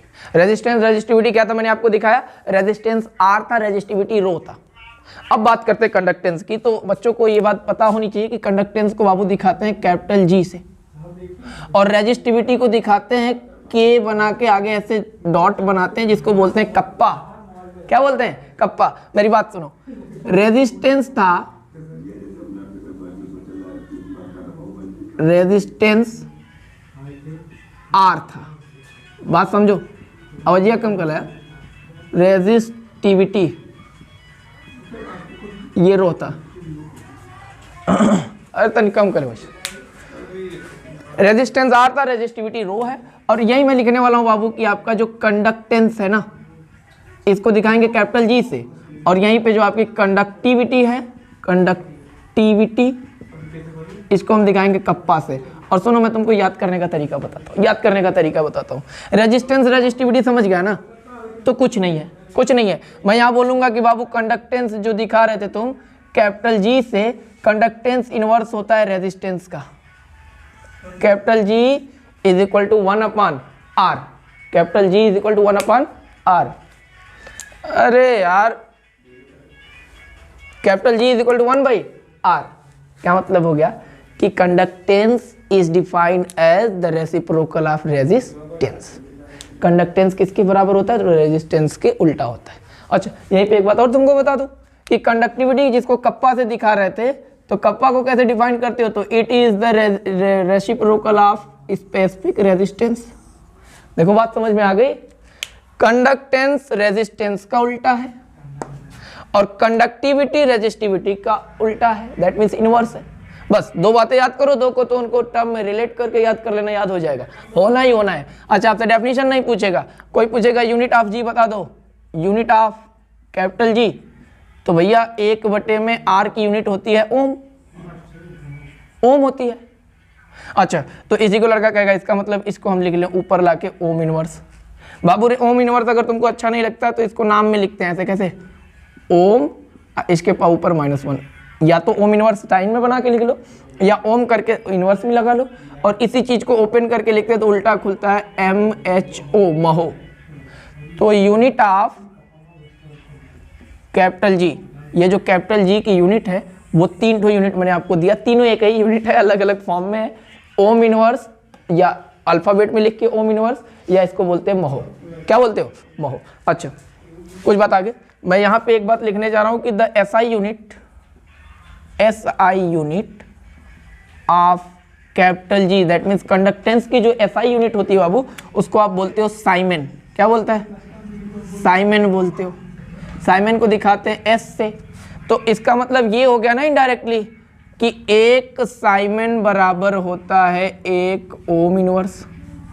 अरे भाई दोनों इसी की यूनिट है, कंडक्टेंस की एक यूनिट है ओम इनवर्स, SI यूनिट है साइमन, तो एक साइमन एक ओम इनवर्स के बराबर होगा कि नहीं होगा? होगा। जहां ओम इनवर्स दिखता है वहां आप साइमन लिख सकते हैं। आगे मैं बात कर रहा हूं इसकी कंडक्टिविटी की। तो कंडक्टिविटी कैसे डिफाइन किया जाएगा? लड़का कह देगा कि sir the reciprocal of specific resistance या the reciprocal of resistivity is called conductivity. That means rho को अपोजिट करेंगे तो कप्पा मिल जाएगा, और कप्पा को ही बोलते हो स्पेसिफिक कंडक्टेंस या कंडक्टिविटी। अच्छा, यहां बात आएगी कि यूनिट ऑफ कप्पा फार्मूला। इस पे अरे इस पे खूब क्वेश्चन वगैरह लगेंगे यार, सवाल लगेंगे ना। देखो क्या, अभी तुम लोग को फार्मूला बताता हूँ। अच्छा, इसी से लेकर अगर तुमको फार्मूला मैं यहाँ बताऊँ तो ये कंडक्टेंस जी रहने दो।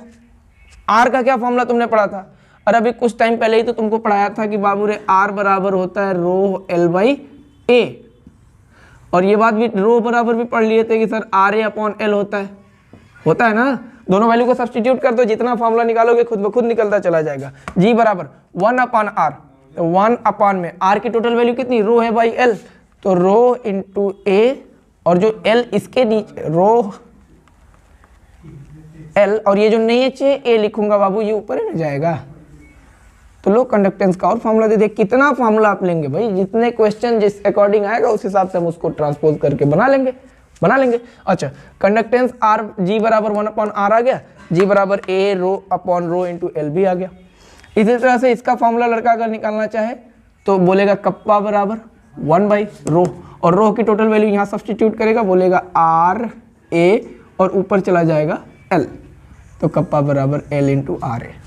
ठीक है। अच्छा, ये भी हो सकता है।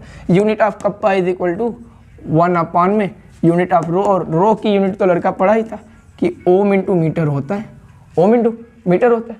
अच्छा, ऊपर आएगा, ये ऊपर आएगा तो हो जाएगा ओम की पावर -1 इंटू मीटर की पावर -1, तो ओम इंटू मीटर इनवर्स बोलो तब वो सही है। लड़का कहेगा सर ओम इनवर्स को ही तो आप बराबर लिखे थे साइमन के, ओम इनवर्स की जगह साइमन लिख लो, साइमन इंटू मीटर इनवर्स। तो ये जितनी भी यूनिट मिली आपको बाबू, ये सब यूनिट किसकी मिली है? कप्पा की। इस कंडक्टिविटी की कौन कौन सी यूनिट? एक को मिल गई ओम इनवर्स मीटर इनवर्स, या इसके जगह पर लड़का लिखेगा साइमन इंटू मीटर इनवर्स। बोले इतना बात समझ में आ गया? तो ये आपकी बातें थी नॉर्मल, इस रेजिस्टेंस रेजिस्टिविटी, कंडक्टेंस कंडक्टिविटी, और बहुत से फॉर्मूला आपने देख लिया। जैसे जैसे सवाल डील करते जाएंगे, क्वेश्चन डील करते जाएंगे, वैसे वैसे आगे की तरफ आपको पता चलता चला जाएगा। एक लास्ट बात मैं आपको बताने वाला हूँ कि ये सेल कांस्टेंट क्या होता है और इनका रिलेशन क्या होता है। बस छोटी सी बात, स्क्रीनशॉट्स वगैरह लेके लिखा करिए। आगे मैं बताऊं, इसके तुरंत बाद आप में आएंगे कोलरस लॉ है। कोलरस लॉ के बाद तो आपके में तो वो भी है ना, पर वो सिलेबस से रिड्यूस हो चुका है। फैराडे लॉ, जो फैराडे फर्स्ट लॉ और सेकंड लॉ इलेक्ट्रोलाइसिस के दिए थे, वो खत्म हो चुका है, तो उनकी बातें हम नहीं करेंगे। हम बात कर रहे हैं सेल कांस्टेंट की। सेल कांस्टेंट बोलो, सेल कांस्टेंट को किससे दिखाते हैं? तो लड़का कहेगा सर जी स्टार से दिखाते हैं। कंडक्टेंस को किससे दिखाते? तो जी से दिखाते। सेल कांस्टेंट को किससे दिखाते? जी स्टार से। अगर कोई एक सेल है, मेरी बात सुनना ध्यान से, ये कोई एक सेल है और इसमें मैंने ये 2 इलेक्ट्रोड लगा रखे, एक इलेक्ट्रोड इधर और एक इलेक्ट्रोड इधर। कोई एक सेल लेके आओ मार्केट से, उसमें 2 इलेक्ट्रोड लगा हो, तो क्या उन 2 इलेक्ट्रोड के बीच की डिस्टेंस को आप बढ़ा घटा सकते हो क्या? 2 इलेक्ट्रोड फिक्स होंगे ना जहाँ होंगे, उनको ना आगे ना पीछे एक्सटेंड या एक्सपेंस नहीं कर सकते आप। दैट मीन्स इन 2 सेल के बीच की जो गैपिंग होती है उसको बोलते हैं एल। एल सेल कांस्टेंट को डिफाइन करने के लिए, किसी सेल के 2 इलेक्ट्रोड के बीच की डिस्टेंस एल, और एक सेल के इलेक्ट्रोड का जो एरिया ऑफ क्रॉस सेक्शन होता है उसको आप बोलते हो ए। किसी सेल के इलेक्ट्रोड के एरिया को भी घटा बढ़ा नहीं सकते, वो भी तो कांस्टेंट होता है। और सेल कांस्टेंट यहीं पे डिफाइन हो गया क्या, कि सेल कांस्टेंट जी स्टार बराबर L by A, G star बराबर एल बाई ए। तो किसी सेल का कांस्टेंट, सेल कांस्टेंट क्या होता है, तो आप कहोगे सर किसी भी सेल में दो इलेक्ट्रोड के बीच की डिस्टेंस एल होती है, उसके इलेक्ट्रोड का जो एरिया होता है वो ए होता है। और इसी एल और अगर दोनों कांस्टेंट हैं तो दो कांस्टेंट का रेशियो भी तो कांस्टेंट होगा ना, तो एल और ए का जो रेशियो वो भी कांस्टेंट है, बशर्ते नाम उसका क्या है, सेल कांस्टेंट, बिकॉज सेल की बात हो रही है। किसकी बात हो रही है, सेल की। एक रिलेशन देखते हैं, आप कहोगे इसका मतलब तब तो हम अभी पढ़े थे, क्या पढ़े थे कि R is equal to rho L by A, पढ़े थे ना। अच्छा R के जगह पे बाबू अगर मैं बोलना यहाँ की, हम जानते हैं कि R के जगह पे होता है 1/G कंडक्टेंस, रो के जगह पे क्या लिख सकते हैं, 1/कप्पा लिख सकते हैं कंडक्टिविटी। अच्छा तो इसी तरह से मैं कहूँ कि बाबू तब तो L बाई ए के जगह पे ये भी कहोगे कि G स्टार लिख लूंगा, तो लिख लो। सभी वैल्यूज को उठा के इसी इक्वेशन में लाके पुट करने पर आपको क्या मिला, R को मैं लिख दूं 1/G इज इक्वल टू रो के वहां लिख दूं 1/कप्पा इंटू एल बाई ए के वहां लिखता हूं बाबू मैं G स्टार, यही सेल कांस्टेंट है। अच्छा फॉर्मूला लड़के को क्या मिला, अगर लड़का फॉर्मूला ही निकालना चाहता है तो वो निकालेगा कि sir kappa that means conductivity is equal to conductance into cell constant, और बड़ा बढ़िया रिलेशन मिल गया, कप्पा बराबर जी इंटू जी स्टार। लगेंगे बहुत से फॉर्मूले, इस पे बहुत से क्वेश्चन लगेंगे, यहाँ इस फॉर्मूले से जितने क्वेश्चन चाहोगे उतने फॉर्मूले डिराइव करेंगे और सब सवाल लगाएंगे। हम आगे चलते हैं, इस चैप्टर की लास्ट टॉपिक आपके सामने दिख रहा है बोर्ड पे, मैंने लिख रखा मोलर कंडक्टिविटी और इक्विवेलेंट कंडक्टिविटी और कोहलरस लॉ, बस दो टॉपिक जान लो। आप में तो फैराडे लॉ ऑफ इलेक्ट्रोलाइसिस भी है बाबू, फर्स्ट लॉ फैराडे का और सेकंड लॉ फैराडे का, जो कि आपके सिलेबस से रिड्यूस है। क्या है, रिड्यूस है। अरे कहोगे तो कोई एक पर्टिकुलर 7 से 10 मिनट की वीडियो बना के तुमको फैराडे लॉ एकदम समझा दूंगा, है क्या। फिलहाल के लिए अभी सिलेबस के अकॉर्डिंग चलते हैं, टाइम बचेगा तो सब कुछ कवर कर लिया जाएगा, ठीक है ना। अच्छा मोलर कंडक्टिविटी और इक्विवेलेंट कंडक्टिविटी के लिए दो फार्मूले बस याद कर लीजिए, उस पर क्वेश्चन पूछता है, यूनिट वगैरह उनके जान लीजिए। मैंने लिख दिया बाबू मोलर कंडक्टिविटी क्या है, तो मोलर कंडक्टिविटी को डेल एम से दिखाते हैं। ये जो साइन मैंने बनाया इसको क्या बोलते हो, इसको बोलते हो डेल। तो del M is equal to kappa, kappa को पहचान ही रहे हो, multiplied by 1000 upon M. M क्या है, तो मैं लिख देता हूं एम मोलरिटी है। एम क्या है, मोलरिटी है। अरे भाई मोलर कंडक्टिविटी की नाम आ रही है तो मोलरिटी है। इक्विवेलेंट कंडक्टिविटी को डेल, डेल मतलब तो वही कंडक्टिविटी, और इक्यू लगा दिया तो इक्विवेलेंट कंडक्टिविटी। कप्पा वही 1000 को पहचान ही रहा है। एन का मतलब होता है बाबू नॉर्मेलिटी। एन का मतलब क्या है, नॉर्मेलिटी। अगर आपको मोलरिटी, नॉर्मेलिटी या फॉर्मेलिटी या मोलरिटी के बारे में डिटेल आपको एक्सप्लेनेशन चाहिए तो बाबू जाइए मेरे प्लेलिस्ट में और देखिएगा चैप्टर 2 सॉल्यूशन नाम से, पूरा डिटेल उसमें मैं एक्सप्लेनेशन दिया हूँ कि ये मोलरिटी और नॉर्मेलिटी है क्या। इसलिए इस टॉपिक को मैं थोड़ा सा इजीली लेके चल रहा हूँ, बिकॉज वहां से जाके स्टूडेंट्स को क्लियर होगा। और क्या क्लियर है, जितना मैं बोल रहा हूँ बस उतना याद करके रख के, del M is equal to kappa into 1000 upon M, del E Q is equal to kappa into 1000 upon N. दो बातें याद कर लो। यूनिट ऑफ मोलर कंडक्टिविटी कुछ नहीं है बाबू, कप्पा की यूनिट आपको पता है, मोलरिटी की यूनिट आपको पता है, मोल पर लीटर। कप्पा की यूनिट आपको पता है, उन दोनों की यूनिट को रख के डिवाइड करेगा, लड़के के सामने आएगा ohm inverse metre square mole inverse. Ohm inverse metre square mole inverse आपको पता है। कहेगा सर ओम इनवर्स को साइमन बोल रहे थे तो लो रख दिया साइमन, मीटर स्क्वायर को मीटर स्क्वायर ही रहने देते, मोल इनवर्स को मोल इनवर्स रहने देते। तो आपके यहाँ सामने दो यूनिट मैंने रख दिया कि बाबू ohm inverse metre square mole inverse, ये भी वही बात, siemens into metre square into mole inverse वही बात। मोलर कंडक्टिविटी इक्विवेलेंट कंडक्टिविटी का दो फॉर्मूला याद करके रखना। जिस दिन न्यूमेरिकल वाली सीरीज लेके आया ना उस दिन यही बोल के जाऊंगा कि ये दो फॉर्मूला मैंने आपको जैसा इस प्रीवियस वीडियो में बता चुका हूं, तो सीधे आपको समझना होगा, ठीक है। नाम आ जाता है कोहलरस लॉ का। तो कोहलरस एक साइंटिस्ट का नाम था, उन्होंने क्या बताया, उन्होंने बताया कि किसी भी इलेक्ट्रोलाइट की मोलर कंडक्टिविटी अगर आपको डिटरमाइन करना है, इलेक्ट्रोलाइट मींस जानते हो all those substances which are dissociated into their ions, कब, when electricity pass into them, जब किसी सब्सटेंस में बाबू इलेक्ट्रिसिटी फ्लो कराई जाती है, अगर फ्लो करने के बाद वो एनायन और कैटायन में टूट जाता है then it is called electrolyte. उसी को क्या कहते हैं, इलेक्ट्रोलाइट। इन्होंने कहा कि अगर किसी भी इलेक्ट्रोलाइट की टोटल मोलर कंडक्टिविटी निकालना है तो उस इलेक्ट्रोलाइट में एनायन और कैटायन की इंडिविजुअल मोलर कंडक्टिविटी को लेके ऐड कर लो, उसी के बराबर होता है। मैंने आपको ये स्टेटमेंट भी लिख दिया आपके लिए, क्या कि molar conductivity of electrolyte is sum of individual contribution. किसी इलेक्ट्रोलाइट की जो मोलर कंडक्टिविटी वो क्या है, सम है, जोड़ है, किसका, individual contribution of cation and anion. उस इलेक्ट्रोलाइट में कैटायन और एनायन का जो इंडिविजुअल मतलब पर्टिकुलर जो उनका मोलर कंडक्टिविटी है, उन दोनों को लाके जोड़ोगे तो इलेक्ट्रोलाइट की टोटल मोलर कंडक्टिविटी आपको क्या होगी, मिल जाएगी। मैंने एग्जांपल लड़के के लिए लिख लिया कि बाबू डेल एम मोलर कंडक्टिविटी में किसी इलेक्ट्रोलाइट की क्या बात करूं, NaCl से सभी लड़के परिचित होते, मैं उसी को ले लिया। सोडियम क्लोराइड की मोलर कंडक्टिविटी सोडियम आयन और क्लोरीन आयन की मोलर कंडक्टिविटी के सम के बराबर होती है कि नहीं होती है, यही है कोलरसला यार, यही है। कहीं नहीं इतना दूर दूर भागता है, रटता है। लड़के को याद होना चाहिए कि सोडियम क्लोराइड एक इलेक्ट्रोलाइट है। सर अगर इसकी मोलर कंडक्टिविटी निकालनी हो तो कोलरस ने बताया था, क्या बताए थे, कि सोडियम आयन की मोलर कंडक्टिविटी निकाल के साइड में रख लो, क्लोरीन आयन की मोलर कंडक्टिविटी निकाल के साइड में रख लो, और जिस दिन दोनों को एक साथ जोड़ोगे सोडियम क्लोराइड टोटल की मोलर कंडक्टिविटी आपको मिल जाएगी। अच्छा, दूसरा एग्जांपल मैं आपके लिए ले लूं कि BaCl2 बेरियम क्लोराइड का, तो बेरियम आयन की मोलर कंडक्टिविटी, क्लोरीन आयन की मोलर कंडक्टिविटी, Cl के 2 मोल थे, यहाँ 2 से मल्टीप्लाई कर लिया, ये दोनों आपस में क्या होते हैं, बराबर होते हैं। चैप्टर नंबर 3 जिसका नाम इलेक्ट्रोकेमिस्ट्री था, उसका जो कॉन्सेप्ट होता है बेटा, जो फॉर्मूलाज आते हैं, वो सब मैंने इस वीडियो में आपको एकदम भर के डिटेल दिया है। और या वेट करिएगा कि आज से 2 या 3 दिन बाद आपको न्यूमेरिकल की सीरीज आएगी। जैसा आप लोग को पता है ना, आपके टर्म सेकंड का ये फर्स्ट चैप्टर है, केमिस्ट्री क्लास 12 CBSE की बात कर रहा हूँ, और टर्म सेकंड की प्रिपरेशन हमारी इमेक्स क्लास से स्टार्ट हो चुकी है। जैसा तो आप फर्स्ट टर्म में भी जुड़े थे, सेकंड टर्म में भी देख रहे हो वीडियो को, तो ठीक है, वेट करिएगा। तब तक के लिए 2-3 दिन बाद मैं न्यूमेरिकल वाली वीडियोस इस चैप्टर की आएगी। इसको बढ़िया से नोट करके एक खूबसूरत सा नोट्स वगैरह बनाते रहो। बहुत अच्छे लड़के हैं आप सब।